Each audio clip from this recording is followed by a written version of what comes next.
It would not be an exaggeration to say that Digimon Story Cyber Sleuth changed everything for the Digimon franchise, at least when it comes to the games. It also holds a special spot in my heart for getting me back into the franchise, so I decided to revisit the game and share my thoughts on the many fascinating subjects that it discusses, as well as share the results of my research on how exactly Cyber Sleuth changed everything for Digimon games. And I think the best way to start is with a brief history of the game, because the context around the release of Cyber Sleuth plays a huge role in explaining how the game revitalized the franchise. After the release of Digimon World Championship in 2008, the Digimon games sorta just stopped getting Western releases for almost a decade. There were a couple of releases that I'd consider minor in that period, like a free-to-play MMO called Digimon Battle, which I didn't even know existed, but the major console projects just stopped being localized. To this day, the West never got Digimon Story Lost Evolution or Super Cross Wars, or the PSP Digimon Adventure game, or either version of Digimon World Redigitize. This left Western fans frustrated, and a movement called Operation Decoded was created. Originally, the movement aimed to get Bandai Namco to bring Digimon World Redigitized Decode to the West, but soon the movement was expanded to include any Digimon games, including the then upcoming Digimon Story Cyber Sleuth. The petition created by Operation Decoded amassed over 60,000 signatures, and in the process of doing so got officially acknowledged by multiple Bandai Namco employees. As such, it influenced Bandai's decision to announce in 2015 that Cyber Sleuth would be coming over to the West fully localized, released not only on the Vita, its original console, but also on PlayStation 4.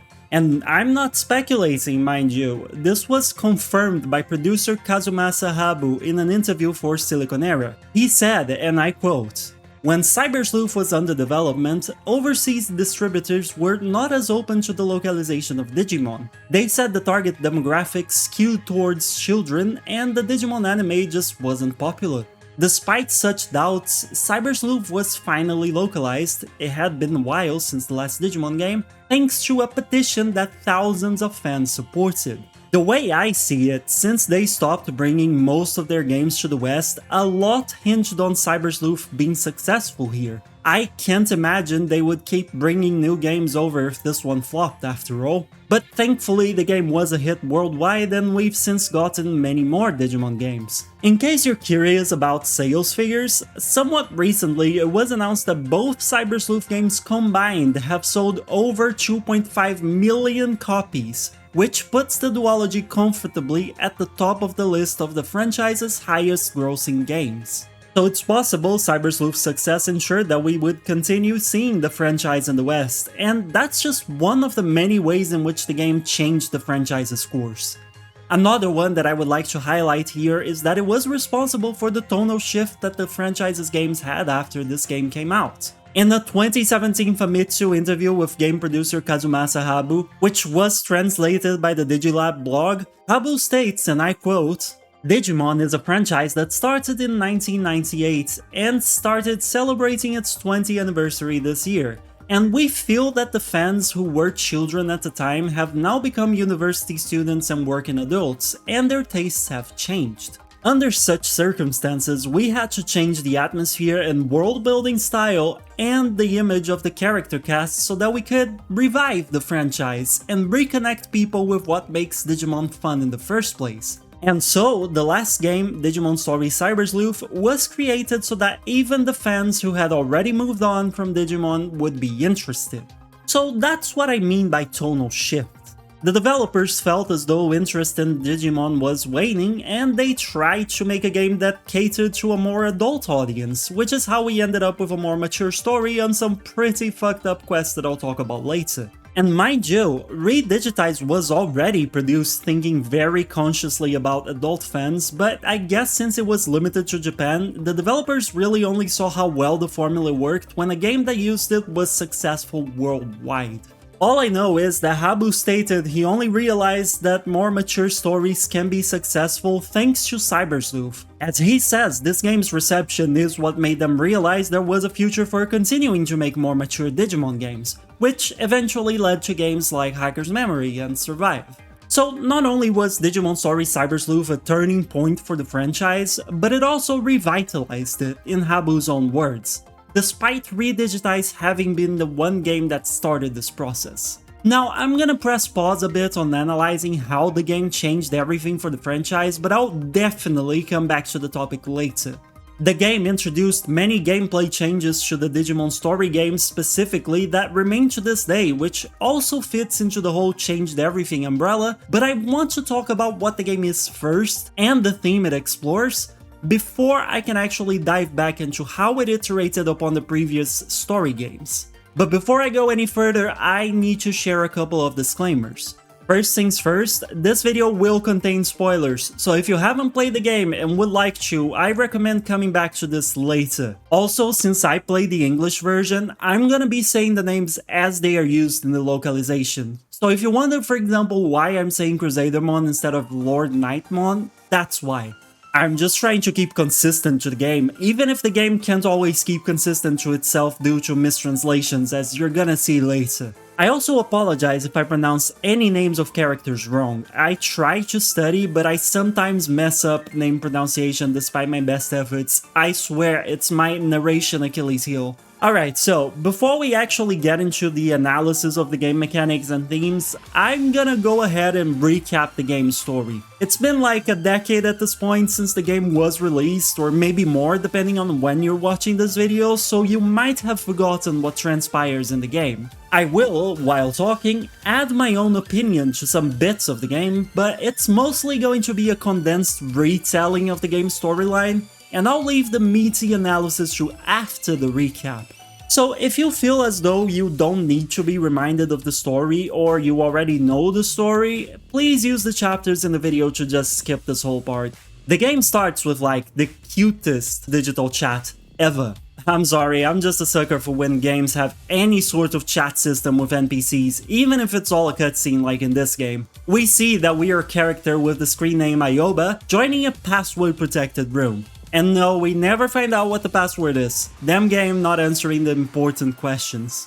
In there, we see a bunch of cute avatars talking. User Akino brings up Digimon, prompting a conversation about the so-called hacking program. According to Mr. Oldman Fanta, they can break through security, steal data, and do all sorts of nasty things. Crazy, right? Mr. Duck Dude here's friend even got targeted by them. Man, these Digimon things sound terrible. I'm shocked the police aren't doing anything about them. As we're talking about this, Eden's mascot, Mr. Navit, hacks into the room by, well, sawing a hole through the floor. Pretty novel as hacking methods go. He tells the bewildered people there to log in tomorrow in Eden for a gift, or he's gonna hack everyone who decides not to join. I mean, when you put it that way, you kinda leave us no choice, right? I wouldn't want my feet pics to be exposed to the world after all, those are pretty private. I will say though that we are in the minority because most of the room just wants nothing to do with that and leave. Only 3 people agree to meet up in Eden: Akino, Blue Box, and us. Akino thinks it's just a PR thing. Blue Box seems to just want to protect Akino, and we just want to protect our feet pics. The next day, we get tossed into a login cutscene that explains Eden to the player. It's a virtual world, a metaverse, providing several revolutionary services in a new generation of digital content. Everything from corporate transactions to political administration can be done in Eden. All of this is run by a company called Kamishiro Enterprises. And if any of this sounds familiar, yes, I paraphrased the game's cutscene. Sue me. Or, you know, don't actually sue me, I have no money, it'll be like trying to draw blood from a stone.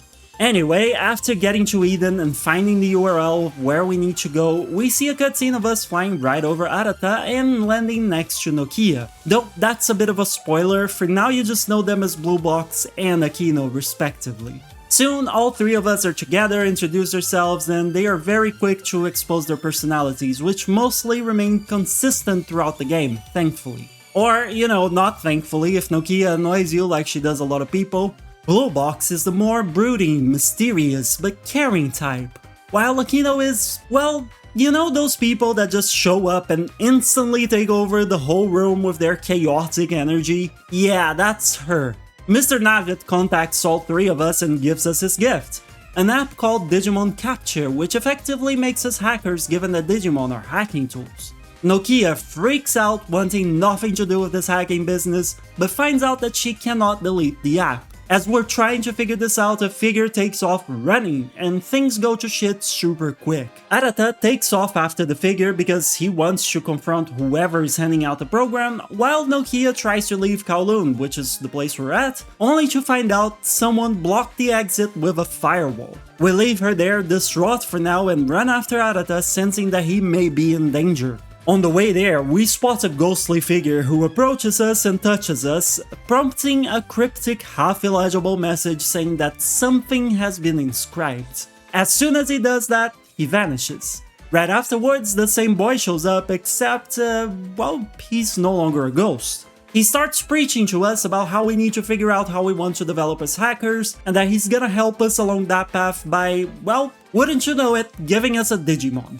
At this point, we get our starter selection, Palmon, Hagurumon, or Terriermon.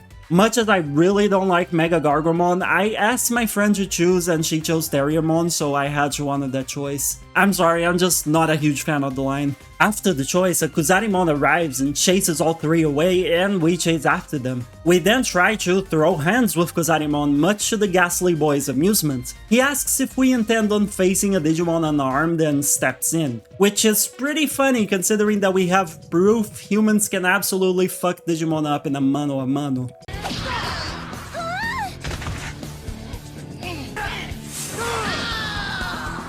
But despite my path being an option, the boy summons a colossal machine Draymon just to nuke our adversary out of orbit. Turns out though, we wouldn't sit out of this fight as our starter decides to back us up, and we enter our first fight.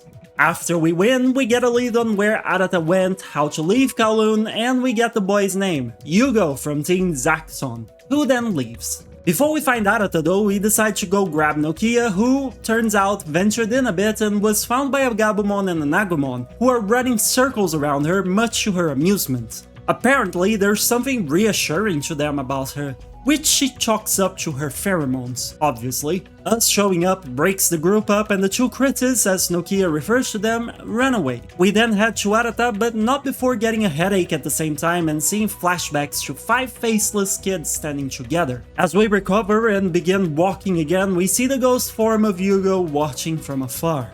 All 3 of us reunite, and before we can do much, a weird-looking tentacled monster that's very unnatural literally breaks through the sky and shows up in front of us. Arata tells us to run because the thing is a real menace as it allegedly devours your data, but, well, you know how people say that 2 normal reactions to fear are flight or fight? Turns out there's a third one too. Freeze in place. That's what Nokia does. So we, alongside the Gabumon and Agumon from earlier, step in to fight the monster and protect Nokia while Arata works on opening the exit. He quickly manages to do so and leaves with Nokia, with us following suit. Or so I'd like to say, but the monster grabs our legs and our screen goes black. We still manage to log out after a few failed attempts, but we reach Tokyo with quite a lot of things glitched, like, our literal appearance. Yeah, we just wake up in the middle of Shinjuku without our body. We're just a bunch of blue lines shaped like a person. People are freaked out, but before much happens, a hot lady shows up in a supercar and pulls us in, taking us away to her office. She introduces herself as Kyoko Kuremi, a detective, and promises to help us figure out what happened to us. But first, we need a new body, which we managed to get in Eden from collecting avatar pieces. In the process, we also meet Mirei in the Digilab. Back at the agency, we're visited by Matayoshi, an excellent detective who Kyoko trusts. He's here to give us a new scoop about Eden Syndrome. Apparently, victims are all kept at a special ward in Kamishiro's hospital, as Kamishiro is rumored to be trying to keep things under wraps while they search for a cure. Also, recently the amount of victims has been steadily rising and the security at the ward was beefed up. As any good detective would, Kyoko decides to investigate and brings us along. There, we see 2 important characters for the first time, Yuko and Rikishibe. We also find our own body, confirming that we did indeed fall to Eden Syndrome, and we find information on the disease itself. Basically, this used to be a condition in which you would get sick using Eden when people weren't used to being in the metaverse. I think it would be something akin to us getting nausea inside virtual reality. I don't know though. Now, however, it describes losing consciousness and just never waking up after going into Eden. They don't know what causes it, nor a way to cure it. All they know is the body slowly atrophiates without treatment, leading to death. They have a file on how to prevent it too, like avoiding long login times, but it's all just speculation really. Back at the detective agency, Kyoko says that amongst Eden syndrome patients, we're the first to, well, basically gain a whole cyber body. Sensing that we're the key to solving this whole thing, she invites us to work with her at the agency, which we agree.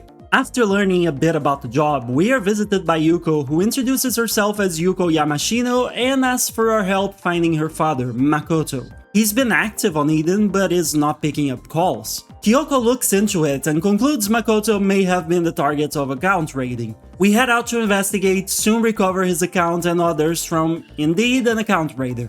Through Makoto's account, Kyoko finds out that the man isn't missing at all, and in fact that his daughter is called Chika, not Yuko. We do tell him that his Eden account was hacked, but he starts reacting strangely. So Chika tells us to get the fuck out and slams the door on us. Rude. Back at the agency, Yuko shows up and we tell her the guy is alright, closing the case. As Yuko is leaving though, Kyoko tells her that she can visit us with her real name next time. Yuko Kamishiro. After this, we're told to just get some quests done. In this game, basically you have to get through important quests to get the next story quest to progress the game. I won't tell you what each quest is about though, or else this recap is gonna be like 2 hours long and it's already pretty close to that. And by the way, just as a fun fact, if you think this is long, my first draft of just the recap was almost 3 hours long. After the quests, Nokia reaches out to us asking us to look for Agumon and Gabumon as she's very worried about them. We agree and go with her to Kowloon, and on the way Nokia ponders if she somehow met the Digimon before as they claimed her scent was comforting. After dealing with a lot of crap, including a guy trying to find a girlfriend, because yes, that's what was blocking our path, we find Agumon and Gabumon in Kowloon level 3. The two Digimon are being harassed by hackers and we quickly step in. Well, Nokia tries to, but then she realizes she can't do shit and just tosses us into the fray. My pleasure, Nokia, always down to earn some EXP. We beat the hackers up, but then Jimmy Ken, a famous rock star, shows up. Nokia would have been starstruck as she was a fan had she not realized that Jimmy Ken was a complete creep who was mocking us the entire time he had his mouth open. Oh yeah, and he's also a super hacker at Zaxxon, way up in the ranks. Naturally, all this results in a fight which ends with Jimmy Ken's defeat. He clearly has a lot of fight left, but he doesn't get the chance to show it because Yugo gets there alongside a girl named Faye. They tell Jimmy Ken to stop, saying that he's spreading bad influence throughout the team with his blatant disregard for the rules. The trio then argues and Jimmy Ken leaves, clearly unhappy and in blatant defiance of his leader Yugo. Faye then tries to pick a fight with us by being a rude jerk, but Yugo tells her that they have to leave and so they do. Hooray! Agumon and Gabumon are finally safe.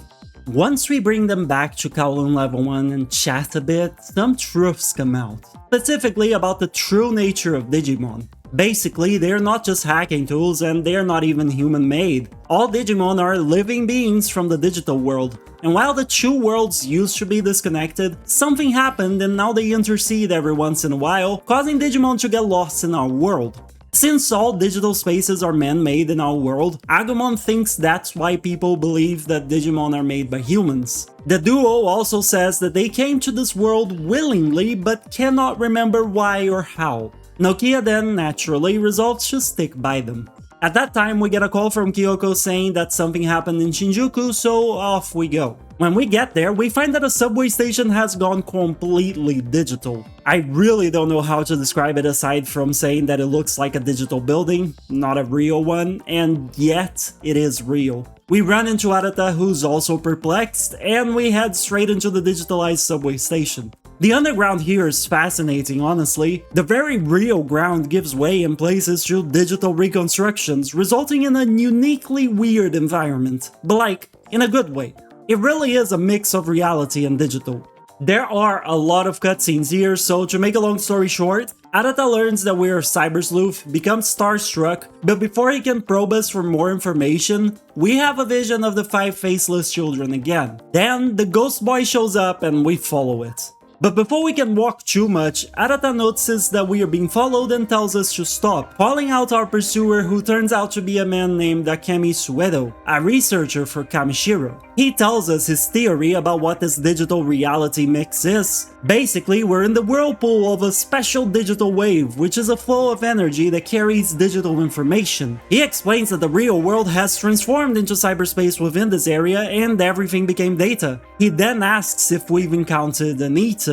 Arata works out that he's talking about the Nautilus-like black and white monster that put us in a coma. Suedo then gets excited, saying that we're lucky to have survived the encounter, and proceeds to explain what Anita is. Basically, when it preys upon something, all its victims' data is eroded away, becoming glitched. While most people in the know seem to think this is permanent, Suedo doesn't agree, saying that there must always be a way to restore lost data, which is why his research is focusing on studying Nitas. He also explains that the ghost boy that we keep seeing is indicative of Anita's presence, a harbinger of sorts. His theory is that there's an Ita nearby that must have caused this space to turn digital, and defeating said Ita will likely restore the space to its original state. He also reveals that Digimon are the best weapon against Eaters because Digimon are resistant to bugs, and as such, as tamers, we are the best option to deal with the Ita. And sure enough, soon we find the Ita, which we beat up, resulting in the destruction of the digital area. After all this, we debrief Kyoko and go back to doing our cases until Yuko visits us again.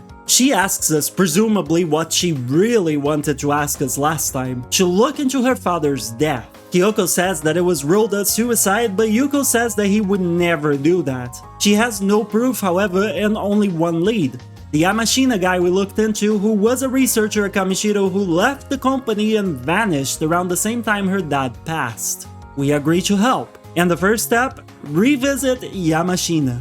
Upon visiting him, he just gets dizzy again when we talk to him about any of this stuff, claiming to not know Kamishiro or anything related to what we're talking about. He asks us to go talk to his daughter and leaves us to go lay down as he's unwell. His daughter gives us 2 nuggets of information. 1, he used to work at Nile Corporation, and 2, he suddenly stopped working and became a lot more focused on family, though she's unsure why. While that might not seem like much to most of us who aren't detectives, Kyoko feels as though she hit a gold mine with this info, as her dad was apparently also looking into Nile Corporation. She decides to go find the case files from back then while we go ask about the company in Eden. This leads us to find out that Nile was the company created to research the Eden Avatar system, and that they were bought out a long time ago by another, bigger company. Back at the office, Matayoshi explains that he and Kyoko's dad were looking into Kamishiro illicitly buying Nile, but received pressure from up top to drop the investigation and hand over the files to Kamishiro. He says he kept an eye on where the files were stored, currently in Avalon server, Kamishiro's main server, in a confidential database. The problem is how to access it. Well, Kyoko has a plan. Basically, Yuko gets us to the Kamishiro lobby and we just wing it from there. Great plan, Kyoko, great plan. Well, actually, it was a great plan because most of it goes smoothly, and as we're progressing in the server, Kyoko calls Yuko and they chat for a bit before realizing that Yuko's Digivice is likely wiretapped and that someone is listening in on their conversation, which, you know, pretty much means the plan is busted. Kyoko tells Yuko to get the hell out of there fast and to not worry about us because we're capable of handling ourselves. And sure enough, we must have been found out because as soon as we find the file we were looking for, 3 guard hackers walk in and question us. Then Yugo arrives and begins questioning the hackers. And then Jimmy-can arrives and begins questioning Yugo. Man, this is the world's shittiest secure server, it's like a party in here. And like any good party, there's also fights breaking out, specifically between Jimmy-can and us. Thankfully, it ends fast, making him take off with his lackeys. Yugo disables the security and tells us to get out before getting out himself. Thanks to his assistance, we manage to make our way back to the office unscathed, carrying with us a good old batch of confidential Nile Corporation files. From them, we find out that Yamashino was a lead researcher at Nile alongside Suedo. According to Yuko, Suedo is said to be one of the architects of the foundation of the Eden Network, whose main research was on turning human thought into data, and that the avatar system that forms the backbone of Eden's virtual reality service was brought about almost entirely because of his work. Matayoshi asks Kyoko to let him handle the case, and we agree to that. Yuko leaves shortly afterwards. After some rest, the office is raided by a crazy cop lady, Date, who is Matayoshi's partner. She strong-arms us into helping her, explaining that like 10 people have disappeared over 2 months in Akihabara, but since half of them weren't reported and there's no clear connection between the cases, the top brass is just shrugging it off. Her cop intuition though tells her to investigate, and she needs our help doing so. To make a long story short, we work with Arata and find out that the culprit is in Akihabara. When we head there though, we experience a digital shift, getting once again thrown into a virtual real-world mix. In there, we find the missing people, all alive but very much unresponsive. We also find Suedo, who is very much responsive. He says that he was able to come up with a technique to identify where digital shifts will happen, hence why he made it there before we did. He doesn't say much more in terms of useful things though, just asks us to take care of the mess. At the end of the dungeon, we find the culprit for the disappearances. She was kidnapping people who shit-talked about her manga. As we try to talk some sense into her after winning a fight against her, an Ita picks this precise moment to show up, attacking the culprit who falls unconscious. We beat the Ita and get rid of the digital shift, but it's too late for the culprit. She's now in a coma, having contracted Eden Syndrome. Having witnessed the attack though, Arata realizes what the syndrome is. It's when an Ita eats the person's consciousness. You would expect the solution then to be killing the Ita to make it release the mental data that it took, but nope, that doesn't work, much to the protagonist's dismay, as remember, our own body is in a coma. Arata resolves to study more about Eaters and leaves, prompting us to return to the agency to report to Kyoko and of course take more cases. This time there are 3 red, aka important cases, but only one truly adds something to the narrative. It's about a locked gate in Nakano Underpass, which the government can't open, so we're hired to do that on their behalf. Opening it up ends up being pretty simple. What isn't simple is what we find behind it, a tunnel network that suffered a digital shift. Kyoko tells us to investigate, speculating a lot about what caused it. At its end, we come to what Kyoko calls central government territory, and she tells us to stop so we don't get ourselves into trouble. Upon researching, she figures out that it's right under the Tokyo Metropolitan Office, and that we were about to enter a Kamishiro research facility, indicating a close relationship between Kamishiro and the government. With this information, we decide to check out the Metropolitan building and find a mini digital shift happening within a machine. We check it out and sure enough, there's an Eater in there that we defeat. Upon getting back to the office, Kyoko explains that she was evaluating the situation and studying while we were dealing with the shift, and she found out that the Metropolitan Office itself is one big digital wave force field. Her theory is that since it's in a centralized location between ley lines that carry the Earth's energy and the hotspot for digital waves, Kamishiro is using the lab under the building and the building itself to concentrate energy, which means they are gearing up for something big.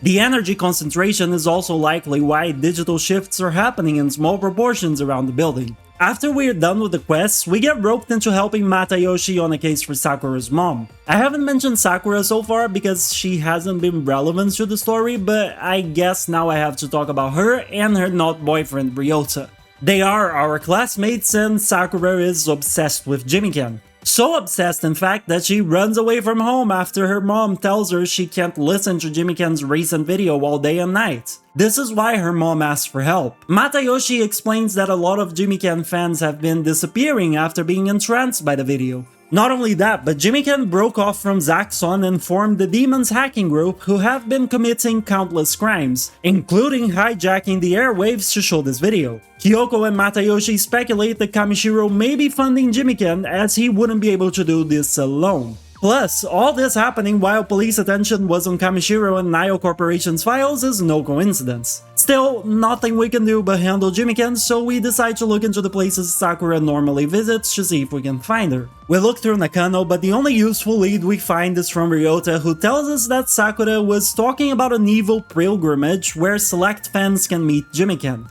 We also find Nokia, who decides to join our investigation since Sakura is her friend and she's worried.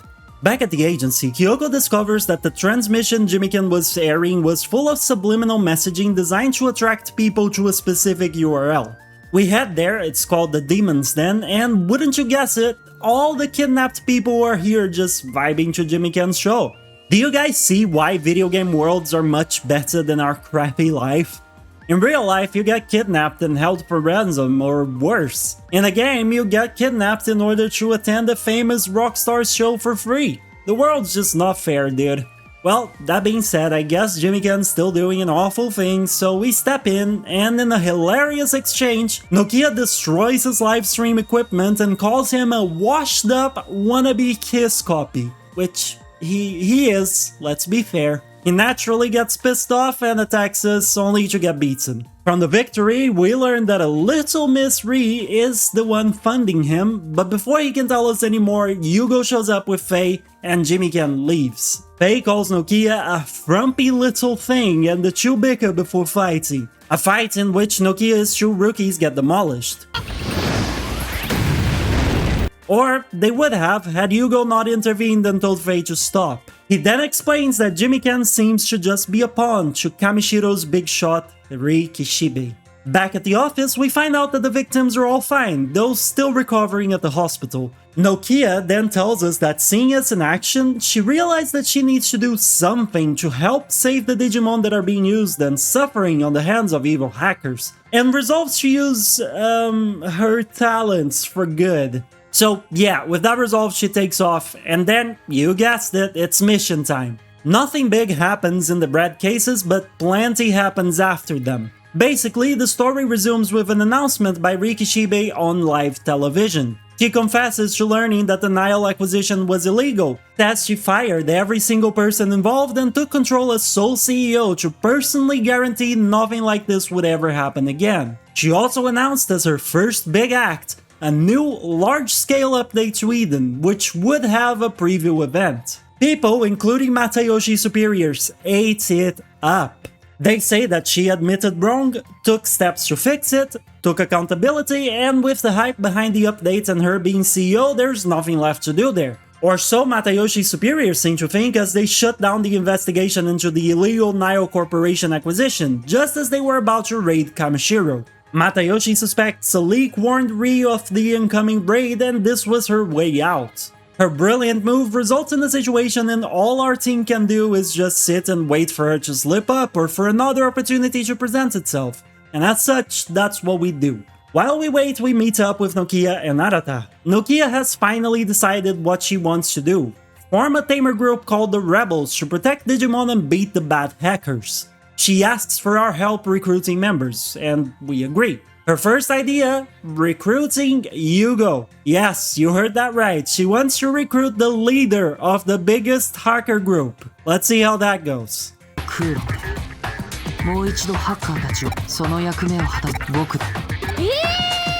Yeah, Yugo agrees that restoring order to Eden is needed, but disagrees that Nokia is the one to do it. He's gonna be the one to restore order. Nokia being, you know, Nokia, she gets pissed off saying that she's totally up for the job and resolves to go everywhere in Eden soliciting hackers left and right. And of course, we get dragged along. After this errand, we meet up with Arata, who explains that he ran into Suedo again. The creepy dude confirmed that Eden Syndrome seems to happen when your mental data is destroyed while inside Eden, though he is surprised something happening within Eden has such an effect on the real body. Suedo also says that right before a digital shift happens, an external interference is detected. meaning that it's likely someone or something is controlling the shifts and causing them on purpose. Interesting, isn't it? Arata then asks us to help him look for more clues in the site of the first shift that we faced. While we find nothing there, we do find a weird network within the Eden login point in Shinjuku. Arata sees nothing special, but we decide to look into it and end up connect jumping into the network, right in front of Arata, who gets extremely bewildered about seeing us just vanish. We end up exiting in a whole other part of town and get a call from Arata, who runs over to meet us. We then explain everything to him, our half-cyber body, how we contracted Eden syndrome, everything. He apologizes for leaving us behind back in the beginning of the game, feeling responsible for us having contracted the disease. As we're chatting, a digital shift happens and we rush in to deal with it. As soon as we find the Ita, it gobbles up nearby pedestrians and mutates into a new, humanoid-like form. After we beat it, the shift vanishes and, you guessed it, Suedo shows up. We explain what happened, and he says that it seems Eaters are incorporating human biological data into themselves, but he's unsure why. After the scientist leaves, Arata voices concern about Suedo's intentions for looking into Eaters and shifts, and resolves to investigate him and Kamishiro by infiltrating the company. He'll think of a plan and reach out. Back at the office, we brief Kyoko about both of our friends. She says that we should let Nokia do as she wishes, as Kyoko is sure that she came to the decision after a lot of thought. She also agrees with Arata's plan to sneak into Kamishiro and decides to wait for him to come up with our strategy. After a couple of quests to pass the time, Arata heads to our office and gets Yugo to come too. Apparently he's settled on a plan and it's go time. He explains that in the Avalon server, there is a top secret area known as the Secret Room. His plan relies on using our connection jump, his own hacking skills, and Yuko's connections in tandem to invade the Secret Room. Basically, Yuko gets us inside the Eden preview event, and we hack the server from there.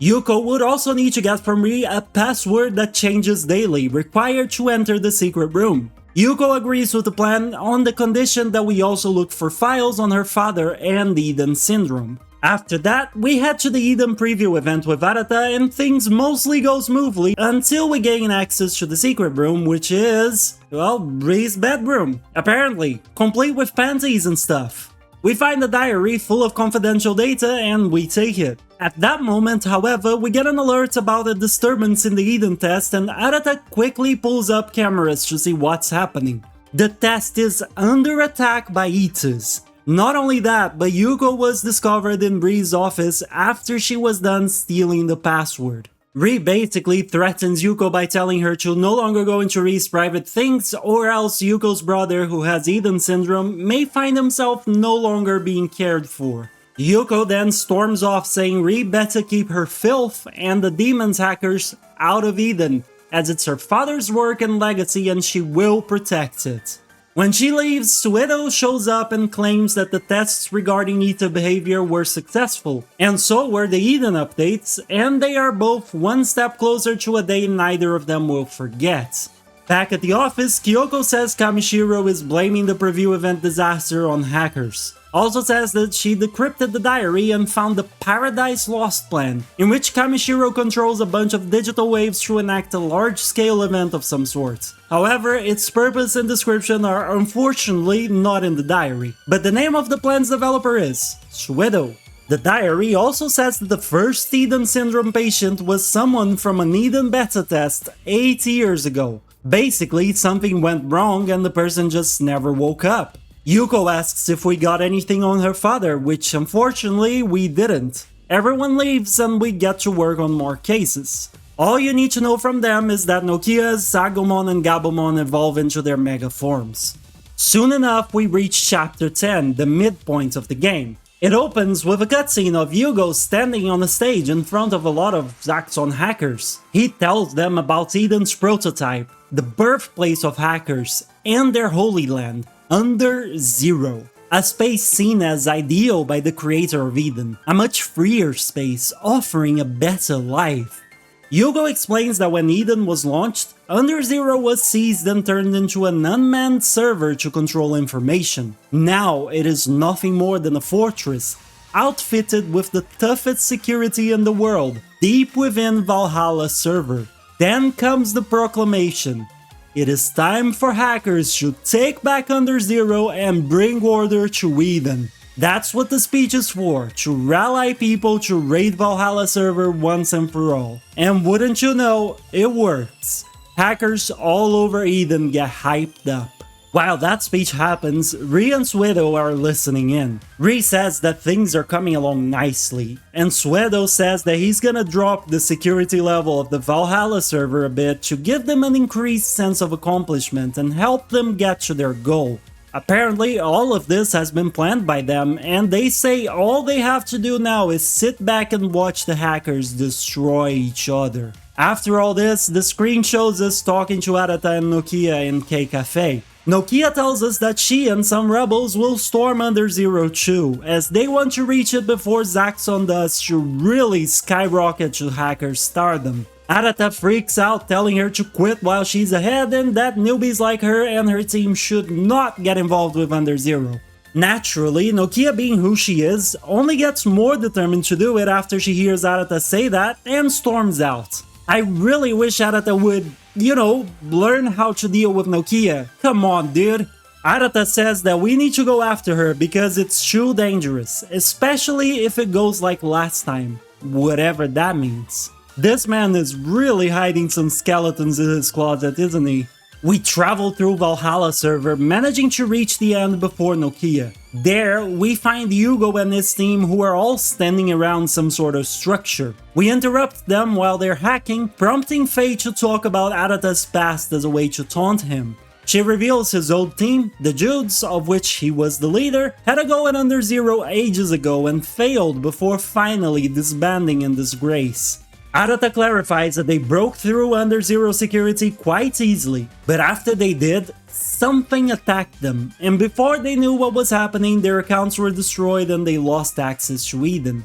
Some of his hacking friends went crazy from fear. The ones that were okay lost confidence because they just couldn't see themselves ever standing up against whatever attacked them and quit being hackers. As such, there wasn't much of a team left, and he disbanded what was left. That's why he came, to warn people of the danger they are in. Hugo refuses to back down and Faye threatens us with Zaxxon. Arata then reveals he brought his old Jude's buddies back for one last bout, and just like that, the stage is set for a clash between two legendary hacking groups.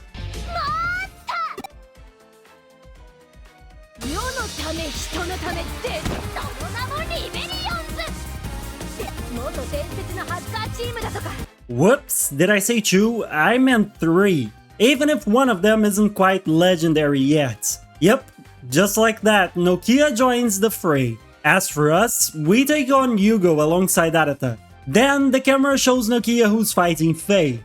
Before long, Nokia loses. Or at least she was going to lose until she turned into the goddamn protagonist of this game in one of the most badass anime cutscenes yet.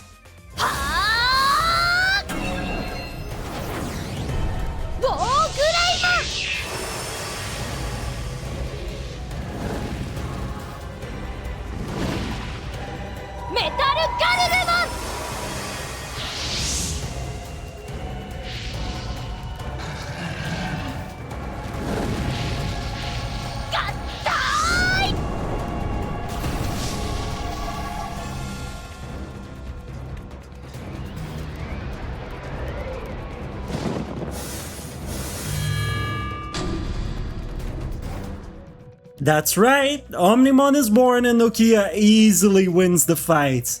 And then, as the fighting reaches the end, we all hear Rie's voice. She tells Hugo that their part in this, which was unknowingly to bring everyone to Underzero, is over. And with everyone troublesome in a single location, well, Rie has a very easy way to get rid of a lot of her problems at once. Flood the area with eaters. Since the hackers were all weakened from a three-way fight, people start getting eaten left, right, and center, allowing Rie not only to get rid of her enemies, but to accumulate mental data that she needs for some reason. Omnimon closes the hole through which eaters are arriving, and right as he does, the Ghost Boy shows up. prompting all of the Eaters already there to run away. For the first time, both Yugos are in the same spot. Ghost Yugo tries to say something but then walks away. Physical Yugo is flabbergasted, calling the ghost his brother, but before they can say much more, someone forcefully logs him out of Eden. Sensing danger, we use the residual connection of the Yugo avatar to connect jump over to the endpoint, reaching a room with Yuko and Ri. Yuko is connected to a huge machine, confirming that all along she was the one controlling the physical Yugo avatar. Ri says that learning to control the Eaters was a new development, but now that that's done, all that's left is to tear down the wall between the worlds. And in order to do that, she needs Yuko's mental data, which can be obtained with the terminal she's in. We try to step in the way, but somehow Ri teleports us far away. Ri explains that all along, Yuko thought she was faking being Yugo, but no. The avatar and Yugo's personality were all created by Ri for the sole purpose of fooling the hackers and getting them to under zero. The camera then goes back to us and we have a brief chat with Kyoko, who says that she can pinpoint Yugo's location, so we decide to head back to base. Then we see what's going on at Under Zero. Eaters are gone, but there were many hacker casualties. Back at the office, Kyoko shows the TV coverage of the mass outbreak of Eden syndrome, which is once again being pinned on hackers. As we talk to Kyoko about our next steps, we get a call from Nokia saying that Omnimon wants to talk to us, so we head over to them. What Omnimon has to say, well, it changes everything. He came from the digital world to save it from destruction as it's falling to eat us. He explains that he's a member of the Royal Knights, guardians of the digital world who serve King Drizil, who controls the digital world. King Drizil commanded the Knights to search for where the Eaters came from as they were threats, and sure enough they quickly found out where Eaters originated. Our very own world in a certain cyberspace that had just been born. Eden's very creation brought about the Eaters. And so the decision was made. As the origin of the Eaters is humanity, the human world must be destroyed to save the digital world. Omnimon, alongside some other Royal Knights, didn't agree, but all that did was create a rift between all the knights. The plan to invade the human world is still active, and all they need is a large enough hole in the dimensional wall to serve as a sort of door. The increasing strength of the digital wave phenomenon is precisely caused by the attempts to open said door. That is the Paradise Lost plan. At this moment, we get a call from Kyoko asking us to return to the agency. She also calls Arata over. Kyoko explains that she's detecting enormous digital wave fluctuation within a specific spot, the lab under the Tokyo Metropolitan Office, the same that we reached a few chapters back via the digital shift in Nakano Underpass. The Paradise Lost plan must be about to be executed there. Kyoko's plan is as such.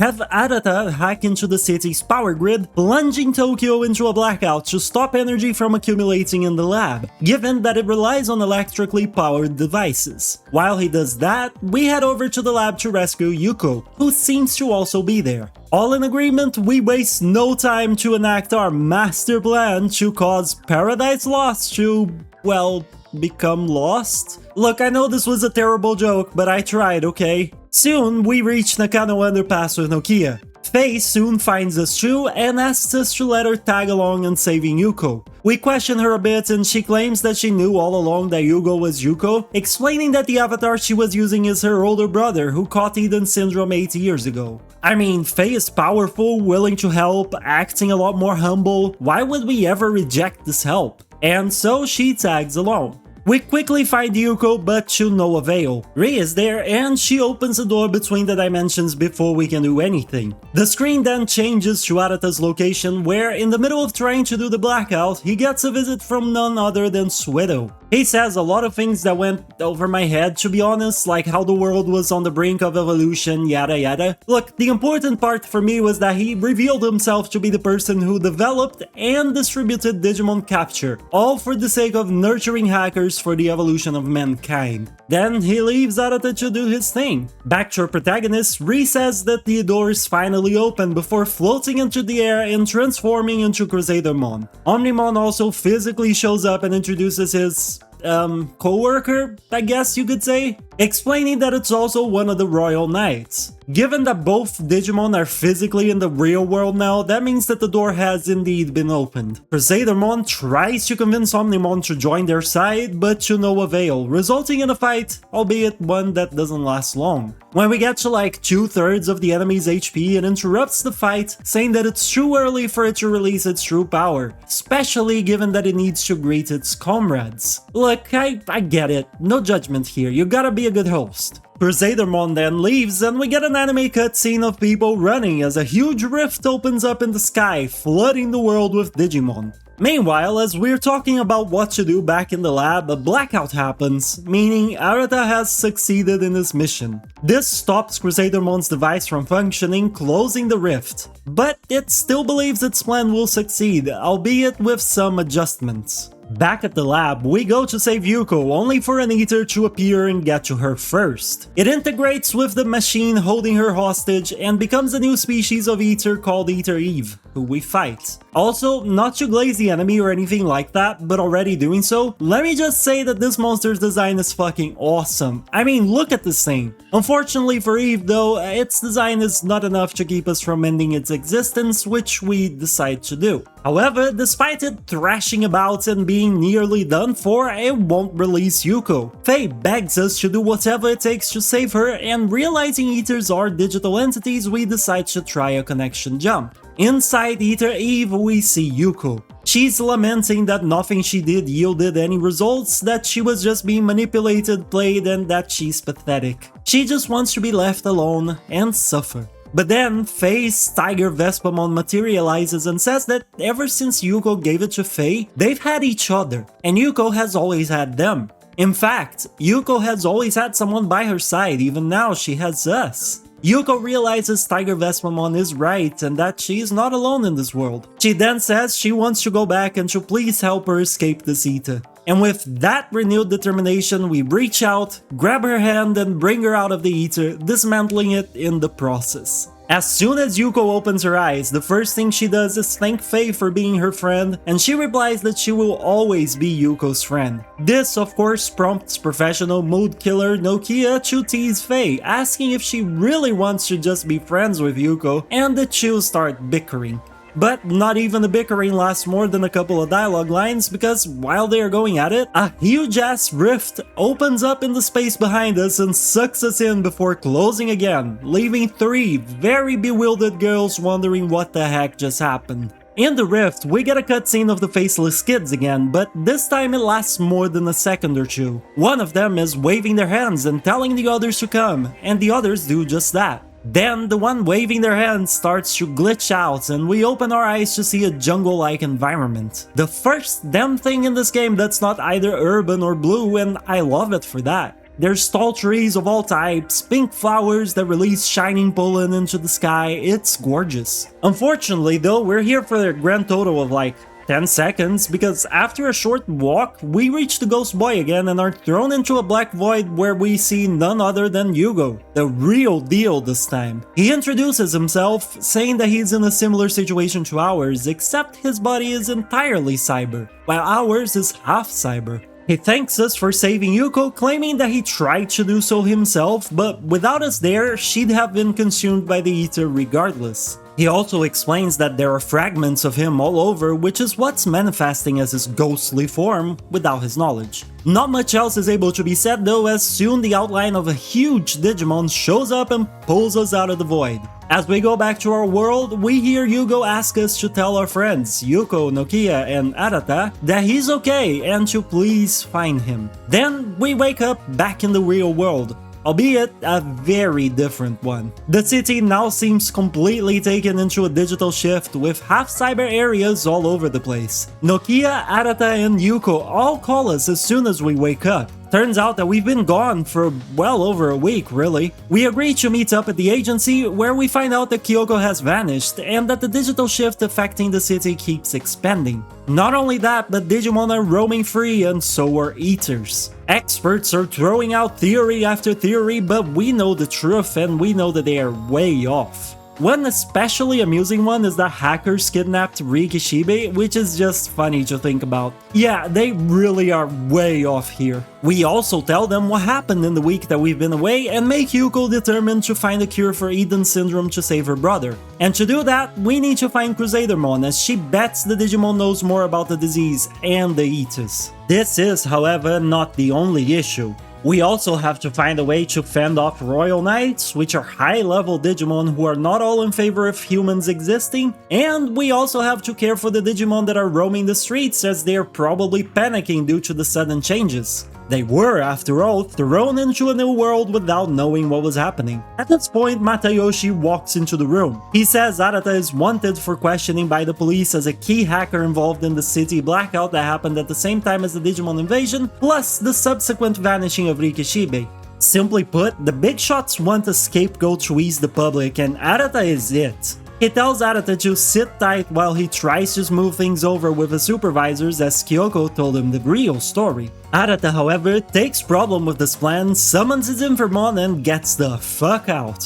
While this may seem like a weird move to some of you, remember that we were all involved in the blackout and briefing, so we are all bound to be in hot water at some point. Him running out makes all fingers point at him for longer, giving us time to move freely for longer and solve this case, proving his innocence. With this in mind, Yuko decides to go search for Crusadermon, while Nokia decides to work on helping the new Digimon arrivals in hopes of stopping a war between humans and Digimon from breaking out. And we decide to stare at the wall or something. Look, it's important work, okay?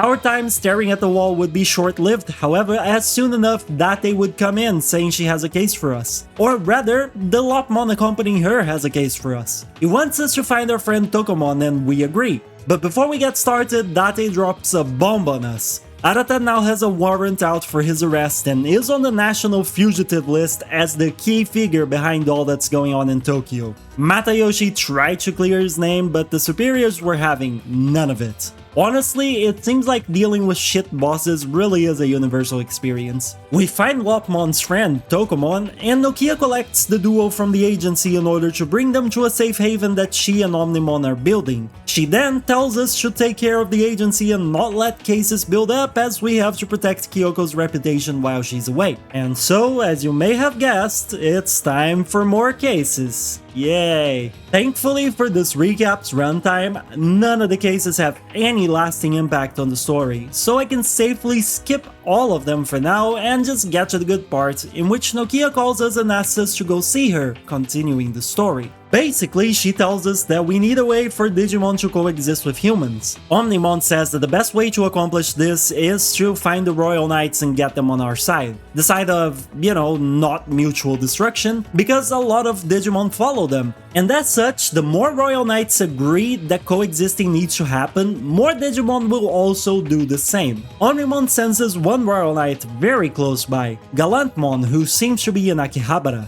There, however, we actually find Leopardmon. Thanks, Omnimon, you freaking scammer. Unfortunately for us, Leopardmon is actually in favor of destroying the human world. Not only that, but it's the Digimon that created the current plan to destroy the human world. We prepare for battle, but Dynasmon arrives to back up Leopardmon. As we're about to get demolished though, Gallantmon arrives to back us up, saying that one world's destruction doesn't justify destroying another. With this, our opponents just fly away, claiming that it would be a waste of energy to fight with other Royal Knights at the moment. Gallantmon tells us that at least half the Royal Knights are in favor of destroying mankind, but the rest of the crew still wavers and may yet be convinced to save the human world, so long as we're willing to put in the effort. And I mean, if our world is destroyed, we won't be able to eat good food anymore, right? So hell yeah, I'm all for putting in as much effort as possible.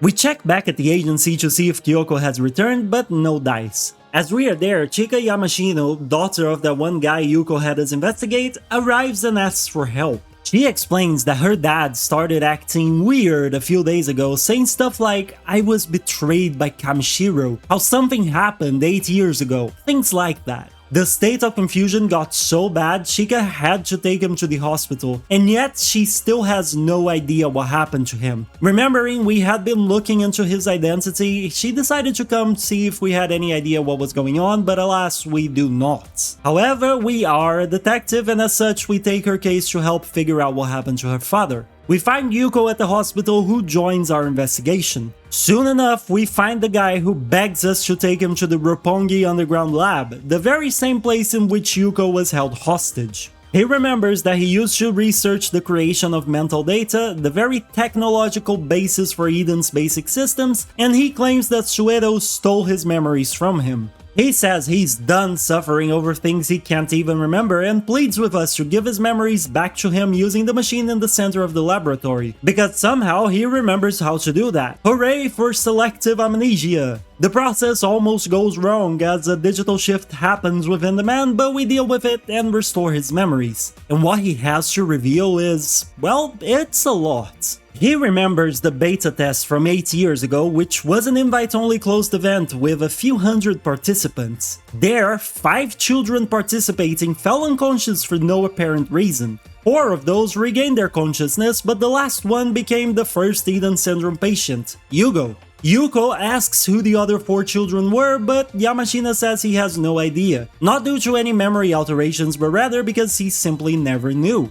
He explains that he couldn't bear the weight of the fact that the Eden he built stole a life, which is why he himself requested his memories to be taken from him. Suedo, however, knows who the children are, as he was the one that talked to them, and he said that they all talked about a different world, one straight out of a fairy tale. Everyone involved concluded that this was mass hysteria brought on by excessive stress, but not Suedo, oh no. Suedo was, as described by Yamashina, as if a child who had found a treasure, insisting on hearing every single thing the children said. Once they all finished talking, Suedo went ahead and sealed their memories, which Yamashina claims may have saved them as they all had been crying.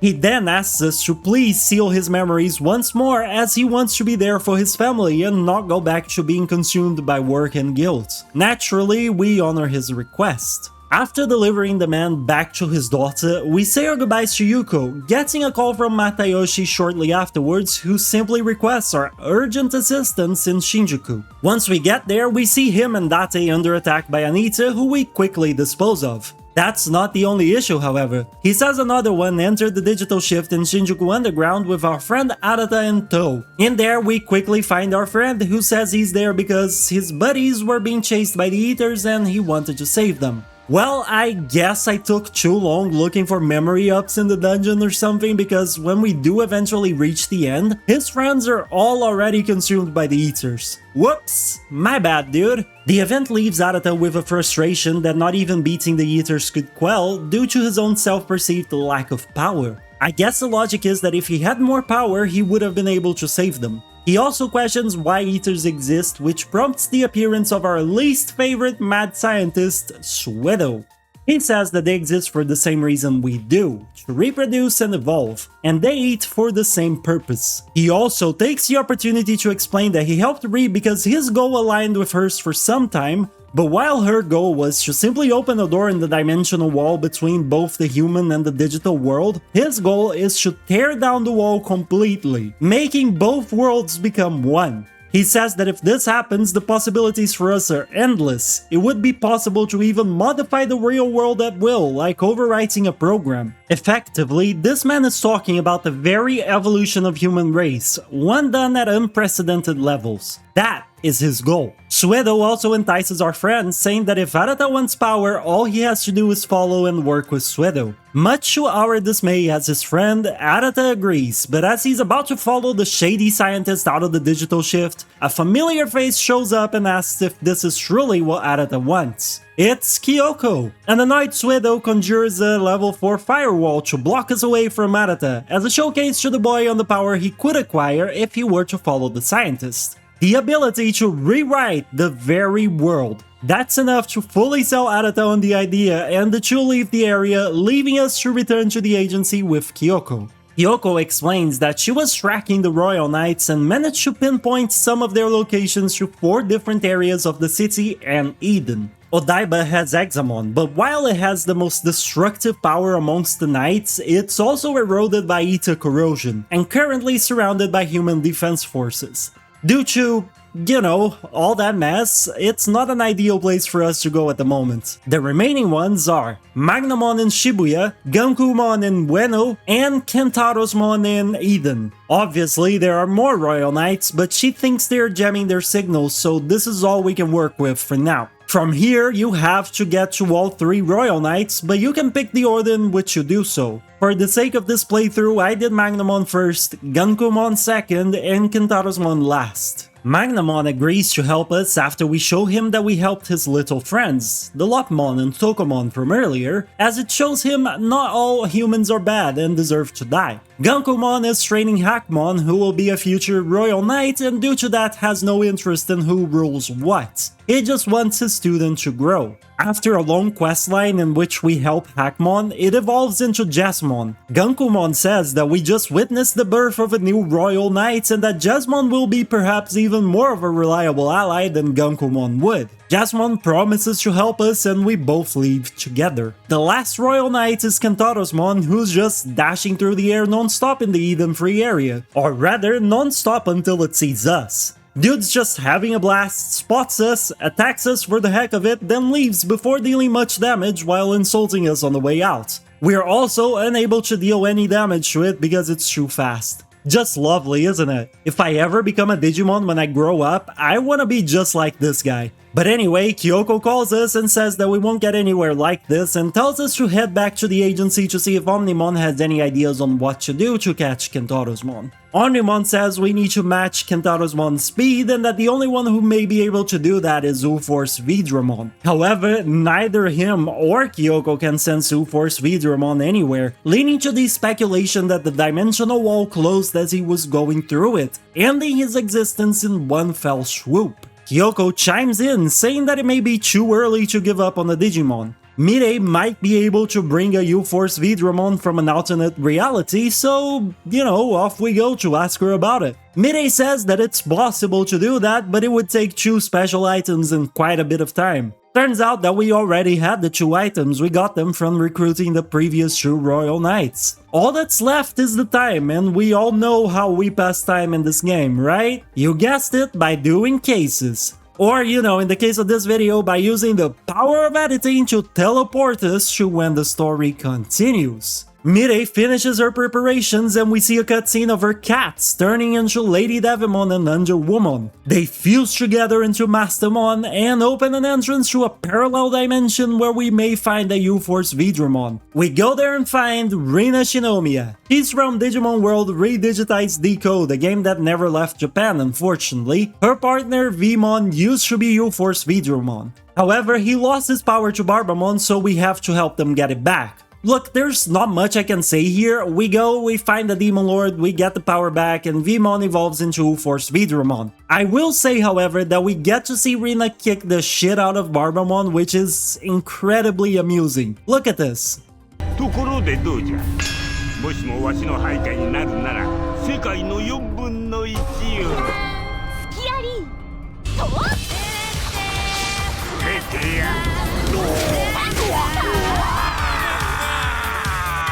But anyway, U-Force Vidramon agrees to help us and follows us back to our dimension alongside Rina, who wasn't even invited really. We head straight to Kentarosmon. Rina asks why he's going on a rampage and he says that he's having an overwhelming impulse to break and destroy, claiming it to be an influence from humanity's ill will and the Eaters. So, you know, humans' fault, really. Rina scolds him, saying that no matter where he thinks the influence comes from, he's still the one doing the bad deeds and he has to take responsibility for his actions. This pisses him off and he invites us to try and stop him. Thankfully, U-Force Vidramon is indeed as fast as we needed him to be, and in the battle that starts we can actually keep up with Kentarosmon and deal damage to it. Soon enough, we land back on the ground and claim our victory. The Centaur Digimon accepts defeat and tells us to just finish him off already. But Rina is not on board with that plan. Instead, she has something much worse in store for him, putting up with her for the foreseeable future. Just kidding, I actually like her character. Look, anyone who can kick a Demon Lord has my respect, okay? She says that Kentarosmon has only seen the bad side of humanity and she's going to show him the good side. And if there's no good to be found in this world, well, he'll just have to return with her to her world. Despite finding the whole thing absurd, Kentarosmon agrees to go with her for the sake of her optimism. Good luck and Godspeed, my equine friend. Back at the agency, we get a call from Date, who just says that there's a monster in Asakusa and she needs us to deal with it. Well, not like we were doing anything anyway, right?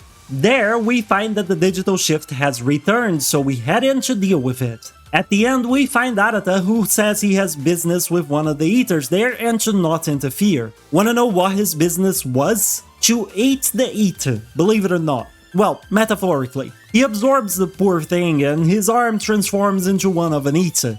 He says that this is the power that Suedo gave him and he'll eat more and eat us too. Quite concerning really, especially because I haven't seen the protagonist take a shower once. So like, I'm pretty sure we're not exactly the tastiest snack at the moment. But thankfully, we wouldn't get the chance to find out because Gallantmon arrives intending on killing Arata as he's obviously no longer human. Arata runs with the Royal Knights in tow. At K-Cafe, we talk about our situation. Apparently, there are 5 Royal Knights left and none of them will come over to our side, so we are bound to fight them. Yuko mentions that she detected Ri's computer was accessed with an IP in Odaiba, suspecting it to be Crusadermon. The group speculates that it must be trying to figure out a way to use Examon, who, despite being ether corroded, still is a pretty damn powerful Digimon.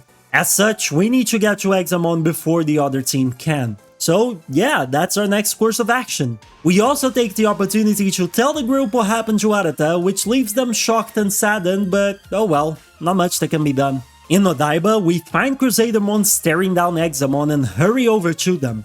We have a brief conversation in which Crusadermon reveals that they were the one who killed Yuko's father, Satoru Kamishiro, due to his sins of creating Eden to begin with. No human shall be forgiven for being part of the species that ruined the digital world. In the Lord Knight's logic anyway. They sick the ether corroded Examon on us and leave. But right before things are about to get ugly for us, our Royal Knight allies all arrive, making it a 5v1 in terms of Royal Knight count on both sides. Omnimon is confident that with this help, we can win the fight. Our fight against the Dragon Emperor starts, but after a single Pandora dialogue from my Wisemon, which removes 4k of the dragon's health, it ends. In case you're unfamiliar, this Digimon's signature move just takes away 20% of the enemy's current HP, which, yeah, this is the sort of result you can expect from that. It's great, really.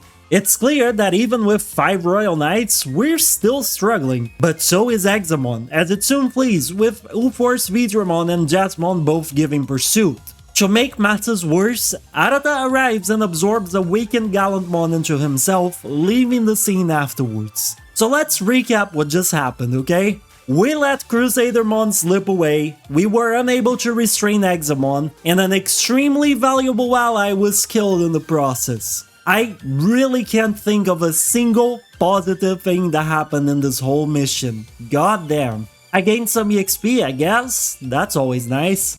Back at the agency, Kyoko says that she's been analyzing Examon, who apparently has terrible fuel efficiency, as Yuko puts it. Basically, after some time flying, it needs to rest somewhere and get refueled with massive amounts of digital waves, which Crusadermon is probably providing via specific digital lines. And if that's the case, all we need to do is cut off the digital wave supply to both weaken the Digimon and release it from Crusadermon's control. Kyoko finds a point within Kowloon level 5 that acts sort of as a digital wave distributor, concluding that attacking there may be as good a plan as they are likely to have. As such, off we go alongside Yuko, who insists on joining us. We reach Kowloon level 5, but there's a wall stopping our progress, and as we're pondering what to do, Suedo arrives. We question Suedo on his relationship with Ri, and he says that he had no way to know she was actually Crusadermon in disguise. However, none of that matters anymore, as his goal has always been the evolution of the world,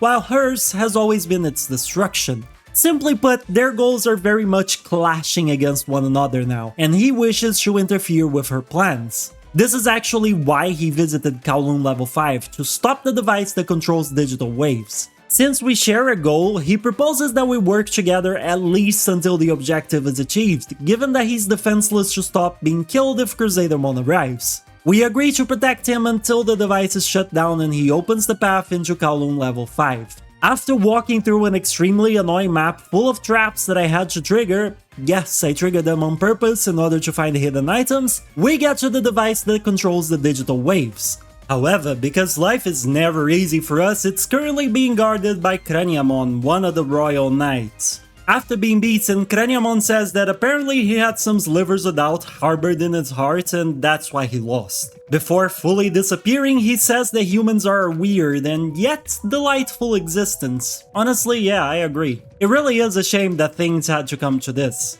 Suedo gets rid of the device, by which point Yuko questions him on whether or not he had anything to do with her father's death. He replies that her father's vision for Eden was fantastic and he was one of the very few men that have ever earned Suedo's respect. The scientist also claims he tried to stop Crusadermon from doing what they did, but to no avail. Yuko presses the matter, saying that Crusadermon accused her father of bringing ruin to the digital world, and that him and all his children had committed sins against the digital world. She begged Suedo to tell us what he knows of the past, but he refuses, saying that it's already enough that one person, Arata, should have to recover his memories from back then. Suedo then leaves, saying that he will bring about humanity's very evolution and an end to grief. Back at the agency, Kyoko congratulates us on a job well done. She tells us that, due to Examon's size, there's not much that we can do but wait for its energy to deplete now. After some cases, we get a call from Arata. He says Suedo told him that Examon is headed towards Odaiba and that we should get over there too. Just us, nobody else. We can't even tell anybody that we're going there. This is obviously a terrible idea given that Arata already wanted to eat us, but being a dumbass, we decide to go anyway. Honestly, I can relate. To the being a dumbass part, I mean, not the whole going to see our friend who wants to eat us thing. I cannot relate to that. Yet.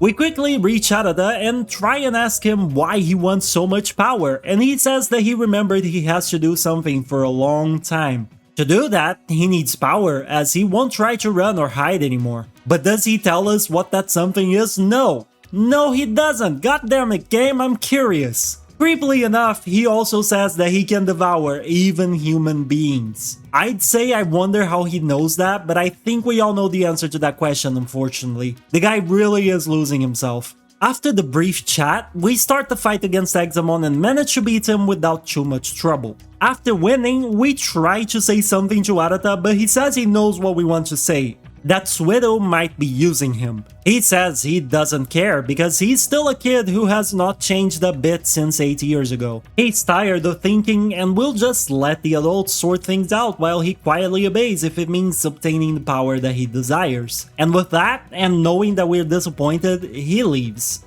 Back at the agency, Kyoko congratulates us on managing to deal with the Dragon Emperor. We then get a call from Yuko who says that she finally located Crusadermon inside the digital shift in Akihabara. And indeed, the Digimon is there and it drops the nuke on us. It reveals that 8 years ago, Yugo, Yuko, Nokia, Arata and us, the player, came to the digital world bringing with us the calamity that doomed it. Remember the event described by Makoto Yamashina? How 5 kids passed out and 4 woke up speaking of fantastic sights? Yeah, that was us. Though I think most players already knew that by this point. Crusadermon says that the truth and the past don't matter as nothing will change the future that awaits us. Then we fight.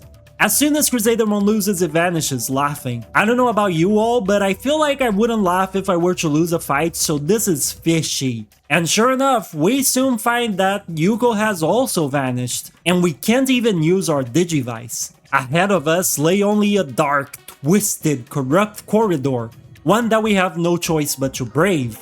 Our steps are sluggish, pained. As we walk, we see silhouettes of the 5 kids running until the screen finally goes black. For a little while anyway. We hear someone call out to us and open our eyes to find ourselves in Eden as it was 8 years ago. The 4 other faceless children are around us, laughing and exploring. We remembered that we met all of them during the beta test and that we had a really good time. Back then, Eden looked a lot nicer, even if already blue and white. I love these almost harmless visuals, really. We follow the children and before long we're in Beta Galacta Park where we find a rift in the air. We interact with it and that's it, we're done. We leave our main character and we get to see Yuko finding our Digivice on the ground in front of the Akihabara rift with us nowhere in sight. On a side note to all of you, this is precisely why you wear your goggles around your head. Around your head! Do not just leave it dangling above part of your hair. If you do that, this is what's gonna happen. You're gonna lose your goggles if you get attacked by a Royal Knight, so wear your goggles right, okay? Sorry, I just really had to get that out of my system. I like the main character's design, but the freaking Digivice just hanging from her hair is... come on, man. We see Nokia, Yuko, and Kyoko talking at the agency. Kyoko assumes that we were caught in a cunning trap by Crusadermon and that's why we vanished. She analyzed pre-existing log data to try to determine where we vanished and reached the conclusion that we were last seen at a demo area within Eden. Yuko says that area is more or less abandoned now and she has no idea how we may have ended there, but that's what makes Crusadermon's trap so cunning. Kyoko then gives Nokia our Digivice, telling us our Digimon seem fond of her and will likely fight for her if it means finding us. And just like that, we get to control Nokia. Unfortunately, all we can really do as her is log into Eden and visit the beta area. Yuko and Nokia both acknowledge that this area seems very familiar, which leads Yuko to believe what Crusadermon was saying about both of them having been there in the past.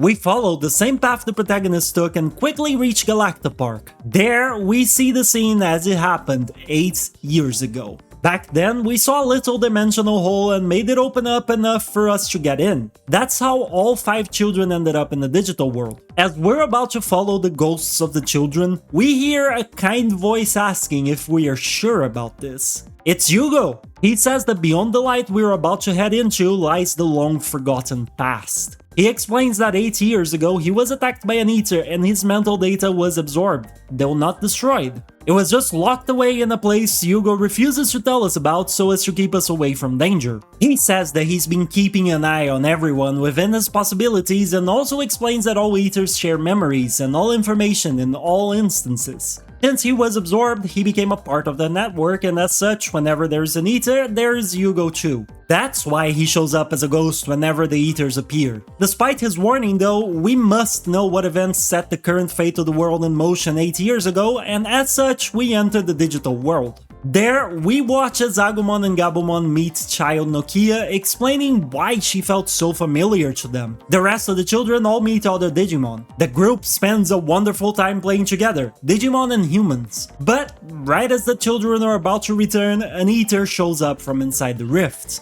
The children sense that this thing is a threat, and Yugo decides to lure it away from the portal so that the other children can run back home. He succeeds but is caught by the eater in the process. The children want to save Yugo, but Arata screams at them to run because there's nothing they can do against the creature. When they do run, Arata looks back one last time and sees Yugo move his arm from under the eater, indicating that it might have been possible to save him. Yup. Arata's obsession with power definitely makes sense now. Dude feels responsible for leading the children away from Yugo who needed help. When the children exit the digital world, the portal closes. And then, Crusadermon arrives, asking if the duo finally remembers the heinous crime they committed. Basically entered the digital world, left the trash there and closed the door, leaving it to unravel their world order. Suddenly, Nokia and Yuko find themselves surrounded by eaters. Just as things are looking real bad, we get a kick-ass anime cutscene of Kyoko in her car, using it to somehow create and enter a digital portal. 未来を選ぶ。そんな不確かな可能性を私は信じよう。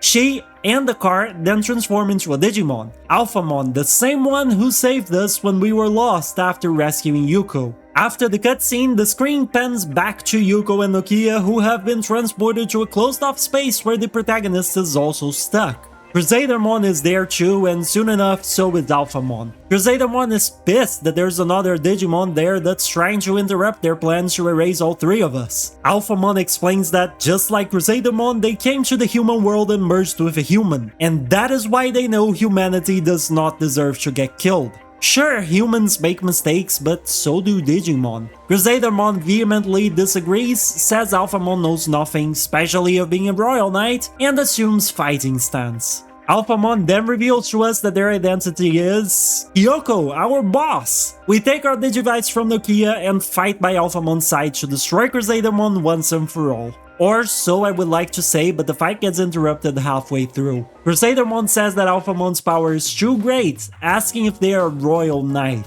They answer that they are just a detective, nothing more, nothing less. Cryptic to the very end, aren't you, Kyoko? Yuko asks us to let her deal the final blow as revenge for her father, and we all agree.